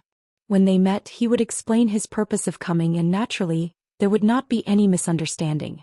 Just as he was about to fly towards Lingfang Valley, he suddenly saw a shadow flashing in the light. Yu Qianzhou subconsciously hid in the branches and leaves under his feet. Usually it was easy to see things clearly in the light from the dark, but it was difficult to see things clearly in the dark from the light. As soon as Yu Qianzhou hid himself, he regretted it. He had been too careful. He had intended to come here openly. If he had been discovered by others while hiding, it would have been strange if others did not think that he had bad intentions. Yu Qianzhou wanted to show himself, but he found that the shadow was flying towards him. So he decided to hide quietly and held his breath, waiting for the person to leave. He believed that as long as he did not move, it would be difficult for others to find him. The person who flew over did not leave, but landed on the tree where Yu Qianzhou was hiding. It was probably because the tree was too conspicuous. Yu Qianzhou looked up and saw the person above. He suddenly felt relieved. It was none other than his old friend, Third Exon. This old man was in a good mood. He came out to see the scenery so late at night. He really did not have a normal brain. Yu Yu Qianqiu looked at third Xin who was looking around. He was secretly happy and was about to scare him, but he suddenly felt that something was wrong. Look at this old man, why does he feel a little sneaky? What is this old man trying to do? Is he going to have an affair in the middle of the night? Yu Qianqiu's face revealed a lewd smile. He was just thinking about it. Based on his understanding of third Xian's forthright character, he would not have an affair. He would only meet his lover openly. Third brother Xin, who was on the treetop, had already flown to the call where he jumped out from. He pushed aside a pile of wormwood and carried out 2 women. He held one in each of his arms and once again looked around furtively. Then he quickly sneaked into the depths of the mountain. Yu Qianqiu hid in the bushes with a dumbfounded expression. He blinked his eyes in disbelief, thinking that his eyes were playing tricks on him. But with the bright moon in the sky, he was sure that third brother Xin had carried out 2 women, and they were 2 young girls. One of them was even wearing a typical white dress. There was no mistaking it. Sure enough, it's hard to know a person's heart. You may know a person's face, but you don't know his heart. What did it mean to appear loyal but have a treacherous heart? That was exactly what this old fellow was talking about. He actually dared to challenge 2 people in the wilderness. Mother ***, he his character. I have to go and admire him and catch him in the act. Yu Qianqiu rubbed his hands excitedly. He winked and grinned evilly as he dashed out in the direction that third brother Xin had gone. He was afraid of startling third brother Xin, so he was very careful along the way. Along the way he changed into a pure black night suit. But he found out that third brother Xin was even more careful than him. Third brother Xin would often stop and hide in the dark, watching for any movement. Fortunately Yu Qianqiu was not just a normal kind of sinister in this aspect. When he sensed that something was wrong, he stopped and hid like an experienced spy. The 2 of them acted like spies. Under the moonlight, the terrain was hazy and twisted, undulating. It was difficult for people who were not familiar with the terrain to move freely. Even though he was experienced in sneaking around, he still almost lost third brother Xian a few times. If it wasn't for the fact that third brother Xian's speed was not very fast, it would have been difficult to keep up with him. After all, there was still a gap between their cultivation levels. Most importantly, the woman third brother Xin was carrying was wearing a white dress, which was very eye-catching under the moonlight. That was why he did not lose third brother Xin. Both of them sneaked into the vast mountains. The more Yu Qianqiu followed, the more he felt that something was wrong. His expression became serious. Even if third brother Xin was having an affair, there was no need for him to go so far. He was too careful. Was there a need to go so far into such a remote place? Now it didn't seem like an affair but more like destroying the corpses. With this suspicion he immediately remembered that the 2 girls seemed to be unconscious. He did not know if they were dead or alive. Yu Qianqiu squinted his eyes and followed even more carefully. He smelled a trace of conspiracy. Another half an hour later Yu Qianqiu, who was following closely behind, saw third brother Xin bring the 2 girls into a valley without hesitation. His heart immediately moved, and his intuition told him that they had arrived at their destination. He carefully sneaked into the dense forest and hid behind a tree where he could roughly see the situation in the valley. Under the moonlight he could see 70 to 80% of the situation in the valley. It was a triangular valley sandwiched by 3 mountains. There was a stream flowing in the valley. Looking at the pebbles in the valley, it was obvious that it was the dry season of the stream. When the water was full, it could cover the entire bottom of the valley. Because of this, the valley looked very clean, not even weeds could be seen. The pebbles at the bottom of the valley were flat and gray under the moonlight. The 2 girls that third brother Xin brought with him were lying on the ground. Where did third brother Xin go? Yu Qianqiu looked around suspiciously. He did not see third brother Xian return. Could it be that he was hiding somewhere? After waiting and observing for a while, he rubbed his chin and pondered. He felt that third brother Xin would not leave the 2 girls here for no reason. His gaze fell on 2 large rocks in the stream at the foot of the mountain. He then carefully and stealthily slipped down the slope of the mountain. He sneakily snuck behind the bushes beside the stream and a ball of water surged out of his body and wrapped around his entire body. He then looked around to make sure there was no one around and quickly leaped into the stream. His entire body silently merged into the stream. The stream was not very deep. The deepest part was less than 4 meters. Yu Qianqiu quietly scuttled from the bottom of the water to the shadow between the 2 big rocks. Only then did he pop his head out to observe from the gap between the rocks. At this time his hiding position was only about 30 meters away from the center of the valley. With his cultivation he could easily see what was happening at the bottom of the valley. He wanted to see what third brother Xian was up to by bringing 2 women here in the middle of the night. Not long after he found that 3 people came one after another. Each of them had 2 girls in their hands and placed them on the ground. Xianxia did not know these 3 people, but he found that he could not see through their cultivation. It was obvious that they were all higher than him. But from the clothes that they were wearing he could tell that they were also people of Spirit Fong Valley. The 3 people left the girls in their hands and flew in the same direction. Could it be that it was not third brother Xian who was up to something, but the whole Spirit Fong Valley? Xianxia wanted to go in the direction where those people disappeared. But after thinking about it he stopped. Since they left the girls here they would obviously come back here. For safety's sake it was better to wait here for a while. As he expected, after a while he saw that the 3 people came back from the direction where they disappeared. But each of them was carrying a big basin that was dug out of a whole stone. Xianxia hid in the gap of the shadow of the stone and watched curiously. He did not know what these people were up to. He saw that the 3 people had just placed the 6 basins on the ground when third brother Xian also came over with a basin. And behind him there was also a person. Zhou Xianxia's eyes widened. He could not believe it. After repeatedly identifying it he confirmed that it was Zhou, that bastard. He could not believe that third brother Xian was with Zhou. No, it should be said, how could Spirit Fong Valley be with Zhou? Conspiracy, there must be a conspiracy. Xianxia's face was gloomy. That Lu Yanqing did not show her true face all day long. He should have known that she was not a good person. He was so annoyed that he wanted to vomit blood. He sent the Enchantress of 100 Charms and Yen Yu to Spirit Fong Valley. Isn't this sending them to a wolf's den? Zhou slowly walked to the side of the 8 women on the ground. After looking at them he nodded slightly and said, "You 4 brothers did a good job. When you came you were not discovered by anyone, right?" "No." The 4 of them bowed together and replied. So these 4 guys were brothers. Sure enough they were related to Lu Yanqing. Otherwise how could Zhou instruct her 4 disciples? The most poisonous woman's heart. As Xianxia was gnashing his teeth in hatred he suddenly saw Zhou give the 4 people a look. Xianxia was on alert. The water under his neck spread up and wrapped his head. He sank into the water and stuck close to the bottom of the stone. The 3 Xian brothers quickly flew to the mountains on 3 sides. They used their eyes and divine sense to scan the area. After confirming that there was nothing suspicious, they returned to report that everything was fine. And Xianxia quietly emerged from the bottom of the water. Not a drop of water could be seen on his head. His body was in the water but not a drop of water could be seen. This could be considered as a magical thing about cultivating water arts.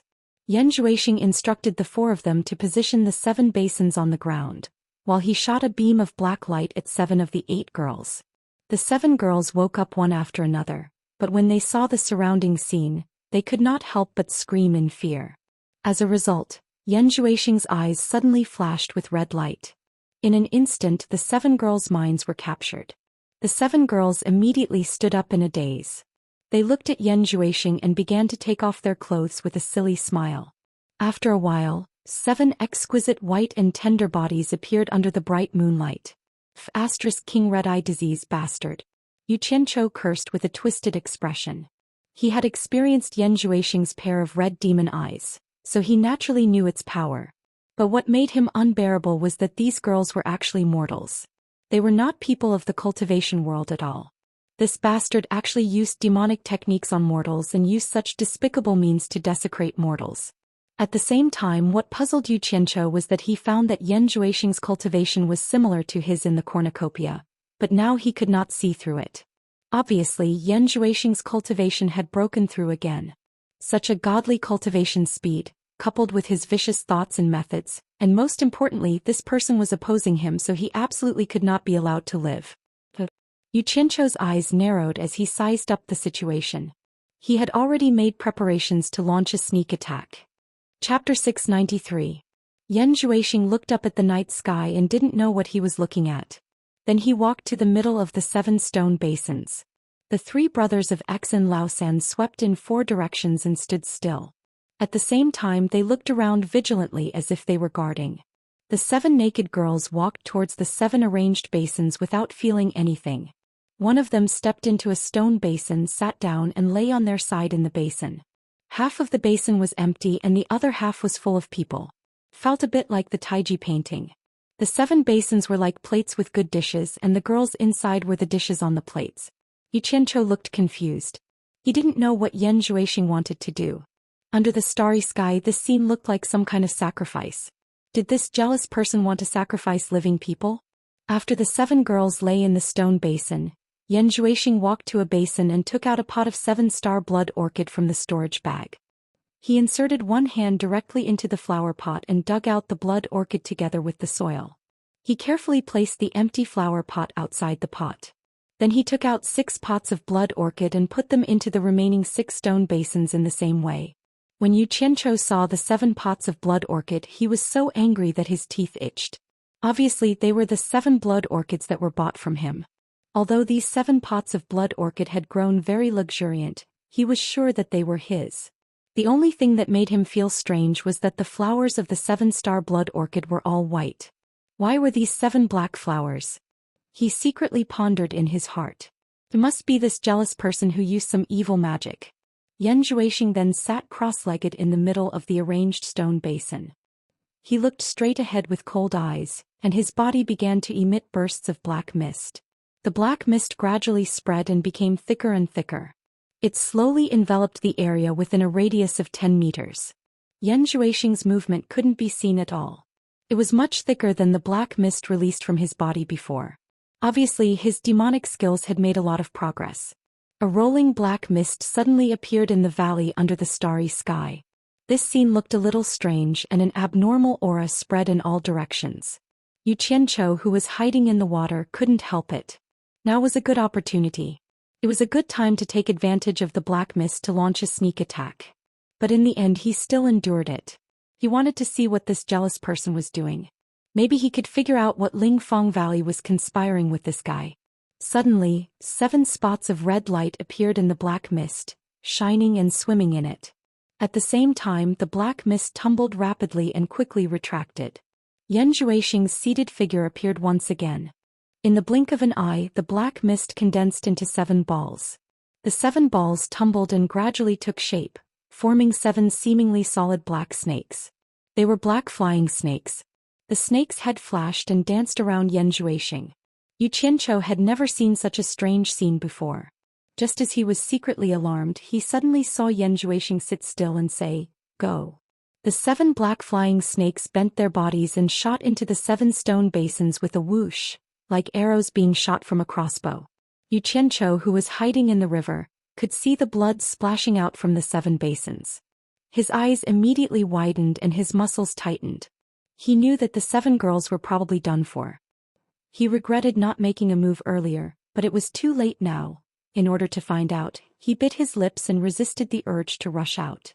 Because he was not only dealing with Yan Zhuixing, but also Lingfeng Valley, who was known for their good reputation. Know yourself and know your enemy and you will never be defeated. He could only comfort himself and suppress the boiling killing intent in his chest. Xianxia was in a lower position so he couldn't see what was happening in the basins. 7 bloody holes had appeared on the hearts of the 7 girls in the basins. Blood gushed into the stone basins like a fountain. More and more blood gathered in the basins and the 7 girls became paler and paler. Their eyes slowly closed and they fell asleep in their own pools of blood, never to open their eyes again. The roots of the 7-star blood orchid were soaked in the blood. It was as if they had absorbed the vitality of the girls and became more beautiful. The 7-star blood orchid had a miraculous effect. The sunflower could automatically correspond to the sun in the sky during the day, and the 7-star blood orchid could automatically correspond to the Big Dipper in the sky at night. In addition, its color was as bright as blood, and the smell it emitted was also the smell of blood, so it was called the 7-star blood orchid. Xianxia also knew the origin of the 7-star blood orchid's name. However, at this moment, the 7-star blood orchids in the stone basins were showing a miraculous scene. Bathed in the starry sky, the 7 small black flowers were moving slowly, corresponding to the Big Dipper in the night sky. On the hearts of the 7 girls who had died, the black flying snake drilled out of the bloody hole. It wandered in the pool of blood and slowly climbed to the edge of the stone basins. It just happened to circle around with its head and tail facing each other. It raised its head and hissed as if it was waiting for something. Zhou, who was sitting quietly, suddenly raised his arms and made a messy and complicated gesture. He shot 7 black lights into the 7 blood orchids and then he chanted, "The light of the demon god, shine on the 7 stars. Remove the light and take its magic. The flower of the blood demon, bloom brightly and the magic of the stars quickly absorb it." As soon as he finished speaking, the 7 small black flowers on the 7-star blood orchid suddenly trembled violently, and the thick smell of blood gradually spread around. After a long time, a majestic and unknown aura suddenly descended from the sky, and the entire valley gave people a very oppressive feeling in an instant. Xianxia, who was hiding in the water, suddenly had a violent and uneasy mood. The light in the valley seemed to be a lot darker in an instant. Looking at the top of the 7 stone basins, there was a gray mist hovering 1 foot above them. It was getting thicker and darker. The 7 black snakes on the stone basins propped up their bodies and stuck their heads into the gray mist to greedily suck. Everything seemed so strange. Xianxia was still observing slowly at first. After waiting for an hour, Zhou, who was sitting cross-legged, didn't move. He just quietly watched the 7 black snakes suck the gray mist with a smile. No. Xianxia's pupils suddenly shrank. He found that the 7 black snakes seemed to be slightly bigger than before. He immediately recalled the scene of Zhou's body emitting black mist and condensing into a snake. The doubts in his mind were immediately dispelled and his thoughts immediately became clear. The snake was originally condensed from the black mist released from Zhou's body. Now the snake was absorbing the gray mist summoned by the evil method to strengthen itself.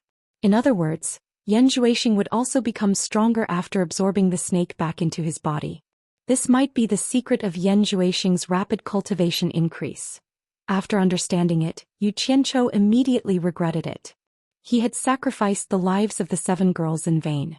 How could he sit back and watch Zhou grow stronger?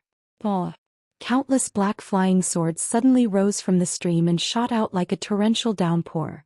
This sudden movement startled the few people present. Zhou even looked back in shock. He was a little dumbfounded to see so many flying swords suddenly emerging. At such a close distance it was too late to escape. He quickly clapped his palms, and the 7 black snakes that sucked the gray mist quickly flew up and circled in front of him. They were like shields that bounced off the flying swords that were attacking Zhou. Bang bang bang. There was a dense explosion sound on the beach. Although the flying snakes helped Zhou to dodge the attack, the 7-star blood orchids in the 7 stone basins suffered a disaster. Not to mention the blood orchids, even the stone basins were shattered into pieces. High blood demon flower. Zhou hugged his head and let out a shrill scream. He had never been so sad in his life. These 7 basins of blood orchids were the hope of his struggle. They were destroyed just like that. It was equivalent to destroying his hope. It was more painful than taking his life. It was simply heartbreaking. "You dog, I can't even kill you like this." There was a curse in the stream. 2 bright small knives appeared in the hands of Xianxia and his brothers in an instant. It was similar to a guillotine used to cut herbs. 8 streams of light whizzed toward the place where Xianxia was hiding without hesitation. A figure immediately popped out from behind the stone in the stream, and at the same time, a group of dense black shadows exploded. Xiao, sounds were like rain, and the 8 streams of light that shot over were directly smashed into pieces. The 4 brothers didn't hesitate to rush over and attack the figure that popped up in the air. With their cultivation at the end of the tribulation stage, they arrived in an instant. The figure opened his arms and shouted, "Absorbing Star's great technique." The others didn't know what the Absorbing Star's great technique was, but Xianxia could be said to be engraved in his heart. He didn't have time to say anything and could only hurriedly shout, "Run." He had already teleported back quickly. Maybe he was still worried, so he jumped into the stream to escape. However, the other 3 brothers were not so lucky. They had already entered the range of Xianxia's power. Before they could react, 3 clouds of white mist exploded in the air and rushed into Xianxia's sleeve. The 3 withered corpses fell to the ground with a thud. Xianxia landed firmly on the ground. The black flying swords that he had released earlier flew back from all directions, forming a dense defensive formation around him. Yu Qianchou stared at Yan Zhuixing, who was holding his head for a long time, and snorted coldly, "Brother Yan, nice to meet you. It hasn't been long since we parted. I didn't expect to meet you here again." Exen Laosan's head popped out of the water. He stared at the 3 withered corpses on the ground and cried in pain, "Fifth brother. 6th brother. 7th brother." Although he was controlled by Yan Zhuixing and was loyal to him, he still had a normal mind. As long as it wasn't Yan Zhuixing's order, he could still distinguish between love and hate. He knew the pain of losing his brother. However, although he was sad, he was subconsciously afraid of Yu Qianchou and didn't dare to come over. Yan Zhuixing slowly released his hand and raised his head. His eyes that were staring at Yu Qianchou instantly turned red. He roared angrily, "Yu Qianchou, it's you." Yu Qianchou stared at the 7 black flying snakes that were quickly circling and flying to protect Yan Zhuixing. He squinted his eyes and said, "The demonic technique that you cultivate is really something. You can actually block my flying swords. Let's try again." Hundreds of black lights shot out like a torrential rain. Chapter 694. The 7 flying snakes moved like the wind and turned into 7 phantoms. Their speed was unbelievably fast and they were extremely agile. They protected Yan Zhuixing so that not even a drop of water could get through. Dang dang dang. After a series of explosions, Yan Zhuixing didn't move at all and continued to stare at Yu Qianchou with hatred. "Damn you." Yu Qianchou cursed in disbelief.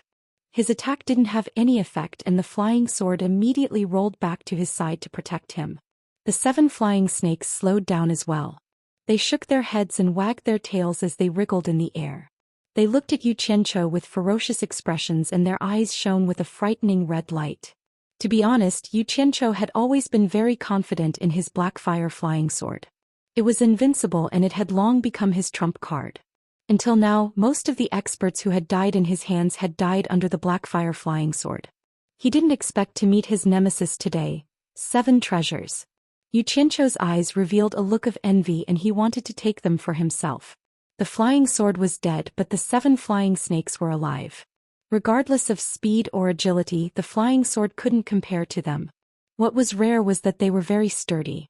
Even the sharpness of the black fire flying sword couldn't hurt them at all. Looking at the scene of them growing stronger by devouring them, it seemed like they could even level up and evolve. Damn. However, Yu Qianchou also knew that he could only envy Yan Zhuixing. These 7 flying snakes weren't real animals that could be tamed. They were formed by Yan Zhuixing's demonic technique. "Yu Qianchou, you deserve to die 1,000 times." Yan Zhuixing gritted his teeth and spat out word by word. The sound of his bones cracking could be heard. "Deserving of 10,000 deaths?" Yu Qianchou's eyes fell on the pools of blood on the ground. Even the girl who was still in a coma was smashed into pieces by his flying sword. His heart slightly tightened and his expression turned cold. He stared at Yan Zhuixing and said in a deep voice, "Last time we didn't decide the winner, but you ran away with your tail between your legs. This time don't run away if you have the guts. Let's see who will die first." "Do you really think that I'm afraid of you and will run away?" Yan Zhuixing sneered with a face full of resentment. "I'm only interested in the hero behind you and want to subdue him for my own use. That's why I didn't kill you. I didn't expect you to be so arrogant that even my demonic eyes couldn't control you. Now you've even destroyed 7 of my blood demon flowers. Now that you know my secret, how can I let you leave alive?" Yu Qianchou's pupils shrank. He didn't expect Yan Zhuixing to know that he was related to Hero. But thinking about it, it made sense. Back in the 100 Flowers Valley, he had used Hero to frame the father and son. Others might not know, but the person involved must know. It wasn't strange for him to guess that Hero was related to him. Don't brag too early. It's still uncertain who won't leave alive. However, I definitely won't die. Do you believe me? Yu Qianchou smiled sinisterly. He had Utopia as his final trump card. Even if he couldn't defeat Yan Zhuixing, he was confident that he could escape. Therefore he believed that he wouldn't die. Yan Zhuixing sneered in disdain. "Do you really think that you're the #1 expert below the soul formation stage? You'll naturally believe me after I beat you up." Yu Qianchou smiled sinisterly. Suddenly he changed the topic and sighed. "On account of us being old friends, I'll tell you a piece of unfortunate news. Your father Yen Bugui really can't come back anymore. Because of your sins he was killed on the Everlasting Island. What a terrible death. Not only was he dismembered into pieces, he was even thrown into the sea to feed the fishes. Brother Yen, you have to hold on. Nonsense. Yen Zhuixing roared fiercely. A faint murderous aura began to float out from his body. However, looking at his dazed expression, he seemed to have more or less believed it. Thinking about it, he was being hunted by various countries. How could his father who was with them have a good ending? Now's the time. Yu Qianqiu raised his brows. Hundreds of flying swords shot out while Yen Zhuixing was dazed. However, the 7 flying snakes that were protecting Yen Zhuixing seemed to have a mind of their own. Without Yen Zhuixing's control, they would automatically protect their master. It danced rapidly and bounced off the incoming flying swords with clanging sounds. Yen Zhuixing came back to his senses and said indifferently, "Is that all you've got? Burn your mother." Yu Qianqiu cursed. The flying swords that he shot out exploded. The surging black flames instantly engulfed Yen Zhuixing and the 7 flying snakes. However, there was no response from the inside. Yu Qianqiu's expression changed. Thinking back to the scene at the saber drawing assembly, he cursed in his heart. This guy really isn't afraid of the black flames. Sure enough, Yen Zhuixing's disdainful snort came from the black flames. So that's how it is. It's the same as the broadsword condensed from fire. Can be considered a mystical technique. It might work against others, but it's useless against me. In the surging black flames, a figure slowly walked out. There were 7 pairs of red lights circling around him. Yen Zhuixing calmly walked out of the flames. Coupled with the indifferent expression on his face, he looked like a demon that walked out of hell. Yen Zhuixing stood at the edge of the black flames. He stared at Yu Qianqiu and snorted. He slowly opened his arms and took a deep breath. The surging flames quickly rolled over and entered his nostrils and mouth like a whale sucking in water. The most terrifying thing was that his face was filled with a comfortable expression. The 7 flying snakes around him were also greedily sucking the black flames. The netherworld ghost flame actually became their tonic? Yu Qianqiu was dumbfounded. He couldn't let them take advantage of him. He stretched out his palm and the surging sea of flames was quickly retracted into his sleeve. He could clearly feel that it had lessened a lot. Insignificant skill. Yen Zhuixing snorted in disdain and said indifferently, "Kill him." The 7 flying snakes shot out without hesitation. Yu Qianqiu naturally wouldn't just sit and wait for death. The flying swords around him immediately danced like a group of demons as they desperately blocked the 7 flying snakes. A series of clanging sounds rang out. The flying snakes weren't afraid of the flying swords that were burning with black flames at all. They shook their heads and wagged their tails as they charged forward with malevolent expressions. Their auras were ferocious and exceptionally valiant. The black flames' flying swords couldn't stop them. It was like scratching an itch on their bodies. It could only slow down their speed. Fuck. This is really troublesome. Yu Qianqiu suddenly had a feeling that he had nowhere to use his strength. These strange flying snakes couldn't be destroyed no matter how he slashed at them. They had a body full of skills, but he couldn't do anything to them. If he couldn't even deal with Yen Zhuixing's snakes, what was the point of fighting him? If he was forced to run away by a few snakes, then he would lose a lot of face. Just as he was thinking of a way to deal with them, the 7 flying snakes that were entangled by the flying swords suddenly sped up. They were like arrows that were released from a bow as they quickly launched a surprise attack. Yu Qianqiu was shocked and quickly dodged. Suddenly he felt a tight grip on his wrist. There was a slippery feeling as if he was being strangled by a strong force. He couldn't dodge nimbly anymore. He quickly glanced around and was instantly shocked. He saw a flying snake had already wrapped around one of his arms. It opened its bloody mouth and was about to bite his hand. Right at this moment, his limbs tightened and a huge pressure came from his waist and neck at the same time, almost suffocating him. "Yu Qianqiu, today is the day you die." Yen Zhuixing's cold laughter echoed in the valley. Just at this moment, the valley suddenly shone with a dazzling green light. The entire valley was dyed in a bright green color. Hiss a hiss. A few shrill hisses echoed in the valley. At the critical moment, Yu Qianqiu, who was about to be bitten by the snakes, suddenly burst out with a ferocious green flame. The 7 flying snakes wrapped around Yu Qianqiu's body immediately emitted intense white smoke. They were shrinking at a visible speed. The flying snakes shook their heads and hissed in pain. They stopped entangling Yu Qianzhou and quickly retreated. In the blink of an eye, they were out of the sea of green flames. They hid beside Yan Zhuixing. Their bodies were much weaker. They trembled and looked at the ball of green flames in fear. Someone in the azure flame let out a strange "huh" sound. Yu Qianzhou, who was hiding in the azure flame, looked at himself in surprise. It seemed that even he didn't dare to believe what he was seeing. He had released the green flames out of instinct to protect himself. He had already made preparations to return to Utopia, but he didn't expect the green flames to have such a miraculous effect. Yu Qianzhou originally thought that even the powerful black fire couldn't deal with the snakes and that he was already at his wit's end. Who knew that the green flames, which were much weaker than black fire, could restrain them? Indeed, everything has a nemesis. How strange. Yu Qianzhou, who was in the green flames, immediately burst out with a strange cackle. He looked no different from a devil or monster, and his laughter was abnormally insolent. The surrounding black flying swords all disappeared into the green flame with a whooshing sound. Then a large number of green flying swords appeared and danced around the floating green flame. It was a breathtaking sight. Yan Zhuixing looked at the 7 flying snakes in astonishment and revealed a pained expression. Yu Qianzhou's fire made his heart feel like it was being cut by a knife. The flying snakes were connected to his cultivation. If the flying snakes were damaged, it was equivalent to his cultivation being damaged. How could he not feel pained? Yan Zhuixing, hand over your life. Yu Qianzhou shouted wildly. Now that he had the upper hand, he didn't plan to let Yan Zhuixing off even though he was just about to escape. He waved his arms and a sky full of green swords rained down. It was as if they wanted to turn the ground into a sieve. The 7 injured flying snakes rushed out to block and protect their master. However, their nemesis was their nemesis. The green flames flying swords weren't as sharp as the black fire flying swords, but they were extremely sharp against them. There was almost no sound. With a whooshing sound, the 7 flying snakes were immediately cut into pieces, like eels being chopped up on a chopping board to be cooked. Yan Zhuixing was alarmed. He clapped his hands and his body suddenly split into 3 like smoke, dodging the gaps of the green sword rain gently.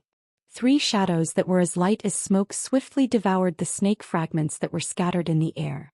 Immediately after, they spun thousands of times in the rain of green swords, broke free from the net of swords and charged straight at Yu Qianzhou. Chapter 695. Yu Qianzhou could not help but gasp. With such a dense rain of swords, even an expert at the end of the tribulation stage would lack the space to teleport. This fellow's body that had split into 3 was actually as soft as a flowing cloud. It could be long or short, flat or wide, and it could even twist like a fried dough twist, slipping through the narrow gaps of the net of swords. He had always thought that this was an illusion technique, but looking at the situation, it seemed that the 3 shadows were the real body. As expected of a demonic technique, it was really strange. Without much time to think, the green flames surged to protect his body. The flying swords that were shot out quickly turned around and shot back with Yu Qianzhou as the center. Yan Zhuixing originally wanted to forcefully break through the sea of green flames and take Yu Qianzhou's life. But when he got close, he immediately realized that the temperature of the flames was frighteningly high. Actually, the high temperature was secondary. He could use the domineering demonic technique to force his way through. But the scary thing was that when he got close to the green flames, the demonic aura in his body actually showed signs of not flowing smoothly. The speed of his movements and attacks slowed down a lot. Thinking of the scene where the 7 spiritual snakes were easily cut apart, Yan Zhuixing was shocked. The demonic technique that he was so proud of was actually restrained by the green flames. The closer he got, the slower the demonic aura in his body circulated. His speed slowed down, but the flying swords behind him sped up and shot back. The flying swords were shot out in a spread pattern and they flashed back through the gaps. Now that they were shot back, it was conceivable that the gap in the middle was much narrower than when they were shot out. In addition, the speed had slowed down. Yan Zhuixing was almost scared out of his wits. Even if the spiritual snakes were cut apart, as long as the body was still there, he could reform it. But if his body of flesh and blood was cut into pieces, he would lose his life.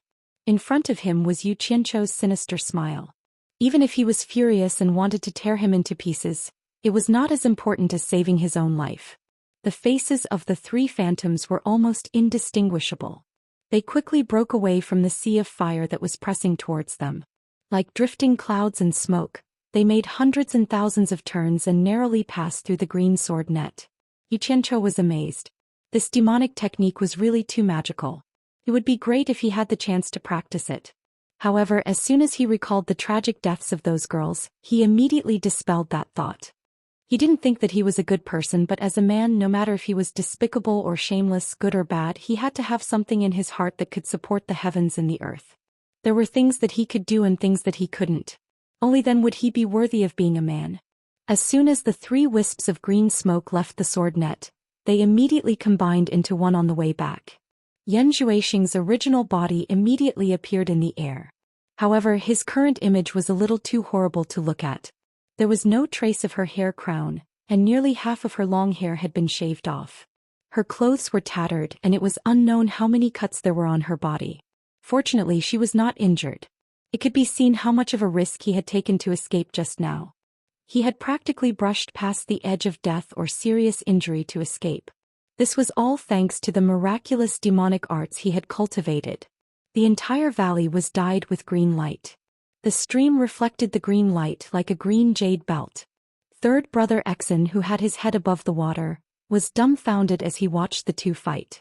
This was a fight that he had never seen before. Both of them were using strange techniques. It couldn't be said that the winner had been decided yet, and he didn't know who would win and who would lose in the end.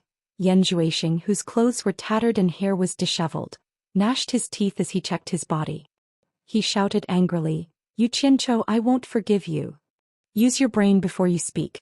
Look at yourself now. You're like a stray dog. Who is the one who won't forgive who?" Yu Qianzhou, who was in the sea of fire, suddenly said, "I almost forgot. You were originally a stray dog. In order to escape, you didn't even care about your mother and sister. Now you don't even care about your old father. I think you'll have to hide for the rest of your life. You'll be a dog that can't return to its home for the rest of your life." These words made Yan Zhuoxing tremble in anger. His eyes instantly turned blood red. His body faintly emitted a black light and a majestic killing intent rose. His chest swelled up and he suddenly spat a mouthful of blood on his palms. He clapped his palms and rubbed them together. In an instant, layers of red blood spread out from his palms. The faint red light enveloped a radius of nearly 10 meters. It was like a treasure light covering his entire body. Yu Qianzhou's pupils shrank. He immediately became vigilant and his flying swords formed a formation to protect himself. Yan Zhuoxing's strange techniques were simply unimaginable. He couldn't help but be careful. But Yan Zhuoxing clapped his palms again and chanted in a deep voice, "Blood demon armor." The red light within a radius of 10 meters quickly shrank. In the blink of an eye, it was like a red armor covered his body. In addition to that pair of red eyes, he looked like a monster. He was terrifying to look at. The first to strike is the strongest and the second to strike will suffer. This was the truth that Yu Qianzhou believed in when he was killing people. He waved his hands and hundreds of flying swords shot out crazily. "Shoot the mother asterisk cur first. Demonic light glimpse." His voice echoed in the valley. Yan Zhuoxing's body suddenly disappeared from the spot. Xiao. An unbelievably fast red light directly collided with the rain of green swords shot out by Yu Qianzhou. The speed of the flying swords paled in comparison to the speed of the red light. It was like child's play. The speed was almost the same as teleportation. Ping ping. Rapid sounds of collision could be heard. A red light forcefully charged into the rain of swords, causing the green flying swords to be in a mess. In the blink of an eye, it broke through the rain of swords and arrived in front of Yu Qianzhou. The red light continued to charge into the sea of green flames. A fist was violently punched out. "Little devil fist." Yu Qianzhou vaguely heard these 3 words.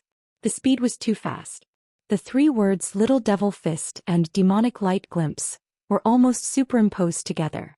The scene of Yan Zhuoxing smashing the big black saber in cornucopia flashed in Yu Qianzhou's mind. He seemed to have heard the 3 words "little devil fist" at that time. If the big black saber couldn't do it, then he would use the big green saber. Although it was slow, it was actually fast. At the same time, when Yan Zhuoxing forcefully broke through the rain of swords, Yu Qianzhou struggled to raise a huge shining green saber. This saber was frighteningly huge. It was 4 to 5 meters long and more than 1 meter wide. Hi! The green light broke through the air and formed a green light screen, illuminating the entire valley. Yu Qianqiu held the saber with both hands and used all his strength to crazily slash at the red light. Bang! A loud sound reverberated in the valley. Countless scattered green light fragments were more dazzling than the stars in the sky, and shot in all directions like meteors. The tinkling sound of falling to the ground could be heard everywhere on the beach. The Daqing saber was instantly shattered by a powerful force. Pfft! Yu Qianqiu looked up and spat out a mouthful of blood. His body was shaken and flew backward rapidly. He felt that his internal organs had shifted and his stomach was in turmoil. His eyes were seeing stars and his ears were ringing non-stop. He didn't even know that he had been shaken and flew backward. He only felt dizzy as if the world was spinning, as if he was in a fog. The red figure that was rushing over also stopped for a moment. The red armor instantly collapsed. Yan Zhuixing, whose hair was disheveled, let out a muffled groan. His other hand was holding onto the fist that he had just punched out furiously. Bright red blood was dripping between his fingers. He pulled out the fist from his palm in disbelief. In fact, it could no longer be considered a complete fist, because half of the fist had already been cut off to God knows where, and the broken bones inside were clearly visible. The blood demon's armor and the magic ray glimpse were demonic techniques that he had cultivated recently. He didn't expect that they would be broken by Yu Qianqiu's saber the first time he used them. With Yu Qianqiu's cultivation, it was impossible for him to break these two sets of demonic techniques. The key to the problem was undoubtedly that big green saber. He was now 100% sure that Yu Qianqiu's green fire could restrain his demonic technique. He hated the fact that his demonic technique was still far from completion. Otherwise, how could a small green fire restrain it? However, that big green saber was also shattered by his own small demonic fist. Yan Zhuixing's gaze retracted from the green fragments around him and coldly stared at Yu Qianqiu. The injury on his hand didn't seem to have much effect on him. Yu Qianqiu, who was covered in green flames, fell onto a rock on the stream with a paw sound. It was the rock that he had been hiding on earlier. The green fire instantly retracted back into his body. Without anyone controlling the flying swords, they all fell to the ground one after another. Yu Qianqiu struggled a few times, but he couldn't stand up. So he simply stopped moving. He sat on the rock paralyzed to recover his energy. His arms were behind his back, supporting his upper body. Blood seeped out from the corner of his mouth, but he still laughed and said, "Brother Yan, how was the taste of this saber? Brother, did I go too hard?" Third Exin, who was hiding in the river, jumped out of the water with a hua sound. He could also see that Yu Qianqiu was injured, so he wanted to take this opportunity to kill him. Yu Qianqiu suddenly turned around and sneered, "Third Exin, if you're not afraid of death, come and try. No matter how badly injured I am, taking care of you is still a piece of cake. You back off. This is between me and him." Yan Zhuixing waved his broken palm and stopped Third Exin. He stared at Yu Qianqiu and said in a deep voice, "I want to take his dog life with my own hands. Today he won't be able to escape." "What a joke. You're just a stray dog?" Yu Qianqiu sneered, "You're missing one part of your fist. Let's see how you're going to use the small demonic fist. There are many ways to kill you. Moreover, everyone has two fists." Yan Zhuixing slowly raised his other fist and shot down from above. He shouted angrily, "Small demonic fist." An intense wind from his fist swept over. Yu Qianqiu sneered, and the stream behind him suddenly surged up violently. The stream was immediately cut off and the exposed rocks below could be seen. The water from above came crashing down again. Two huge water dragons directly hit Yan Zhuixing, who was pouncing over. A lump of ice appeared in the air in an instant, wrapping Yan Zhuixing inside and falling straight down. Yu Qianqiu quickly bounced off the stone and shot towards the lump of ice. But before the lump of ice landed on the ground, cracks appeared on it. With a bang, it exploded into countless pieces of ice and a figure shot out. Actually, Yu Qianqiu didn't expect the ice to trap him. This kind of ice couldn't even trap a core formation stage cultivator, let alone Yan Zhuixing. But what he wanted was this buffer time. He slapped Yan Zhuixing in the air and shouted angrily, "Absorbing Star's great technique." Chapter 696. When these 4 words rang in the valley, Third Exin had the urge to run away. He looked at Yan Zhuixing, who broke out of the ice in horror, looking forward to his master's amazing skill to show its power again. However, Yan Zhuixing disappointed him in the end. He also saw the fierceness of the Absorbing Star's great skill again. Yu Qianchou attacked with his palm. A cloud of white fog exploded from Yan Zhuixing's body, and the white fog drilled into the former's palm like a flowing cloud. Yan Zhuixing lost his momentum in an instant. His body instantly became thinner and he slowly floated down, smashing into the ground with a thud. The valley instantly became quiet as if everything was over. Finally, he got rid of this big trouble. Yu Qianchou let out a sigh of relief. He floated in the air and stared at the pile of bones below him, laughing. He clicked his tongue proudly and said, "My absorbing star's great skill is nothing special when I don't use it. Once I use it, it will never fail." Dongfang Bubi was considered powerful in the past. Once he used the absorbing star's great skill, he still lost. Hehe. Amazing. Third Xin was completely dumbfounded. Even when he was awake, he did not know who Dongfang Bubi was. There was only one sentence that kept reverberating in his mind. "Master is dead." Yu Qianchou, who was laughing and boasting himself, suddenly exclaimed in surprise. He seemed to have found something wrong.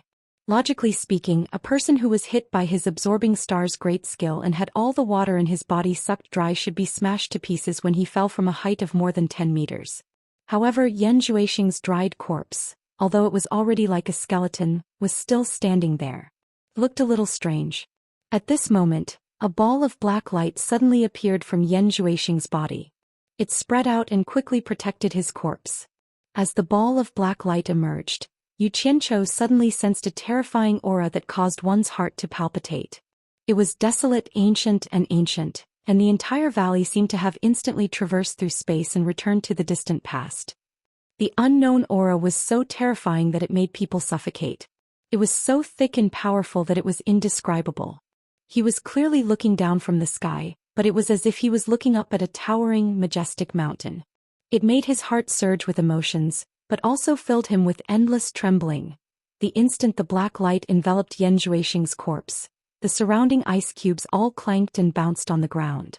Yu Qianchou and third brother Xin looked around in fear. Suddenly, with a so-so sound with Yan Zhuixing as the center, the surrounding crushed ice quickly gathered and wrapped around Yan Zhuixing in an instant. Yu Qianchou's pupils shrank. He saw an unbelievable scene. The corpse wrapped in ice was rapidly expanding, as if it was absorbing the water from the ice to replenish its body. Damn it! This was too monstrous. Could it be that this dog couldn't be killed? In a panic, Yu Qianchou clenched his teeth, and a trace of ruthlessness flashed across his face. He spread his arms and all the green fragments and flying swords in the valley returned to his body. He clasped his hands together and the green light once again illuminated the valley. A huge green saber that was 4 to 5 meters long appeared in his hand. "Yan Zhuixing. I don't care if you're a human, a demon, or a demon. I don't believe in evil. I'll chop you into minced meat. Let's see how you're going to survive." Yu Qianchou shouted. With a whoo sound, a green light flashed across the sky and a crazy saber shadow slashed towards the figure in the ice cubes. Bang! The ice cubes suddenly exploded and a figure emerged from the ice cubes. Immediately he let out a shrill scream. Yan Zhuixing did resurrect, but unfortunately he ran into Yu Qianchou, who believed in eliminating the root of the problem. The moment he broke out of the ice cubes, he ran into the saber. He didn't even have time to dodge. His body quickly dodged, but he was still hit by the saber. Blood splattered and the saber directly cut down from his shoulder. His entire arm was separated from his body, and his arm was sent flying on the spot.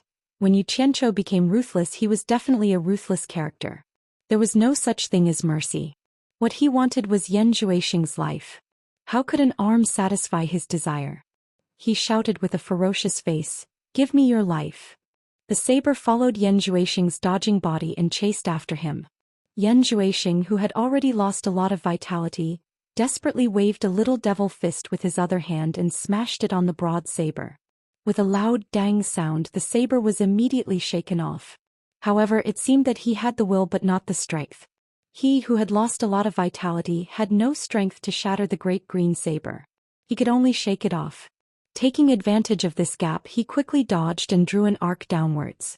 When he was close to the ground, he grabbed the arm that was separated from his body. Yu Qianchou's arm shook, and he realized that the power of Yan Zhuixing's little devil fist was far from what he had imagined.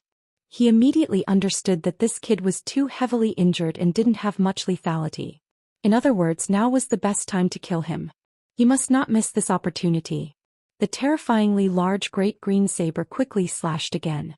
Yan Zhuixing, who was pale, stepped on the ground and used the momentum to retreat. The great green saber brushed past him and he barely escaped this attack. Bang! The ground was slashed by the saber and the gravel flew everywhere. Yu Qianzhou missed his attack, so he pushed the saber and quickly chased after Yan Zhuixing. He stabbed wildly at Yan Zhuixing, who was flying backward. The scene of him slashing madly made people speechless. Yan Zhuixing, who was exhausted, was immediately scared out of his wits. His pale face became even paler. Yan Zhuixing, who was dancing on the blade, immediately understood that Yu Qianzhou was now full of vigor, and he didn't have the strength to fight with Yu Qianzhou in his current physical condition. If he continued to waste time, he would only die. He immediately shouted, "Third brother Exen, go to Lingfang Valley quickly and steal your master's 10 pots of blood orchids at all costs. Hurry."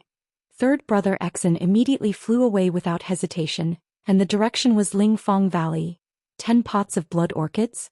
Even if I give you 10,000 pots of blood orchids, you won't have the chance to use them again. Today I must chop you into minced meat and feed you to the dogs. I'll see how you can resurrect. Still want to run? Stop right there. Just give me a few slashes and I'll give you a quick death. Now you know that I'm the #1 master below the spirit-severing stage. Mother of Aster's cur. Run. Yu Qianzhou kept scolding and his hands didn't slow down either, slashing wildly. He wouldn't stop until he killed you. Yan Zhuixing, whose hair was disheveled and clothes were ragged, had a pale face. At this time there was a morbid flush on his face. He stared at Yu Qianzhou and almost spewed fire. Under such a crushing defeat, he still had to suffer insults while fleeing in a hurry. No one could stand it. As long as one had a little bit of courage, it would be strange if he didn't fight desperately. At this time, Yan Zhuixing almost lost his mind after being scolded by Yu Qianzhou. He really wanted to rush forward and fight. Even if he could bite Yu Qianzhou, he would be willing to die. However, a trace of reason told him that he couldn't be impulsive. If he was impulsive at this time, he might not even have the chance to take revenge. Yan Zhuixing, who was fleeing in a hurry, stared at the broken arm in his hand. A trace of ruthlessness flashed in his eyes. He originally wanted to use demonic arts to reattach the broken arm, but now it seemed that saving his life was the top priority. Yan Zhuixing, who was in the saber light, suddenly grabbed the broken arm and squeezed it. With a bang, the entire broken arm instantly exploded into pieces. In an instant, a large amount of blood mist appeared, making it impossible to see anything clearly. Not to mention Yan Zhuixing's strange behavior. When Yu Qianzhou heard that escape, he immediately felt that something was wrong. The cyan saber shadow immediately danced wildly in the blood mist. He roared angrily, "Yan Zhuixing, don't run if you have the guts. Whoever runs is a beast." The expanding blood mist suddenly collapsed and shrank rapidly, forming a blood scab that fell to the ground. The valley was restored to its original state. Yu Qianzhou, who was dancing wildly with the saber, stopped and saw that the surroundings were empty. There was no trace of Yan Zhuixing. He didn't even know where Yan Zhuixing escaped from. There was no sound of anyone leaving at all. Yan Zhuixing seemed to have suddenly disappeared. He didn't know that if Yan Zhuixing still had the strength when he was in the cornucopia, he would probably have died in the hands of Yu Qianzhou.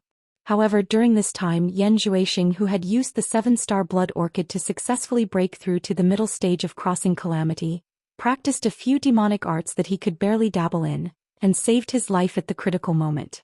However, there was a special reason why he was magically resurrected after being hit by Yu Qianzhou's absorbing star's great technique. Perhaps even Yan Zhuixing himself didn't know how he came back to life again. What he used to escape just now was the blood escape from the demonic book, which was one of the demonic arts that he had just practiced. Normally, it would be very difficult to cultivate until the end of the tribulation, but because of his current difficult situation, he forced himself to cultivate and almost suffered the backlash of the demonic art. During the process, he endured unimaginable pain, but he stubbornly gritted his teeth and endured it. Practicing the blood escape was originally used to guard against masters in the soul formation stage, but who knew that he would be forced to use it for the first time by Yu Qianzhou. The use of this demonic art consumed a lot of devil aura, and it also used a lot of one's own blood essence as a primer. It was an escape method that was used as a last resort, and generally wouldn't be used easily. Demonic cultivators with high cultivation could use the blood escape to save their lives, and they could escape thousands of miles in an instant. The higher their cultivation, the farther they could escape, and it was very effective in saving their lives at the critical moment. However, with Yan Zhuixing's current cultivation and physical state, he couldn't escape far at all. The blood escape, just now only escaped for about 10 miles. At this time, Yan Zhuixing was hiding in a desolate ravine, and even he didn't know where he was. His face was as yellow as gold paper and his whole body was curled up on the ground. His whole body was trembling in pain, and beads of sweat the size of soybeans appeared on his forehead. He endured the pain and told himself that he must not faint. Once he fainted, the smell of blood on his body would definitely attract the ferocious beasts in the deep mountains. There was no lack of ferocious beasts in the deep mountains. If he didn't die in the hands of Xianxia but died in the hands of beasts, it would be too unjust. He held his shoulder that had lost an arm with one hand and tried to sit up to recover. He gritted his teeth a few times but he couldn't sit up. His body was too weak. In the end he bit his lips so hard that blood came out and the veins on his neck bulged. Ugh. He raised his head and let out a painful groan and finally sat up. After panting a few times, he sat cross-legged with difficulty, and quickly treated the wound on his shoulder. He stopped the blood flow and slowly entered a state of recovery,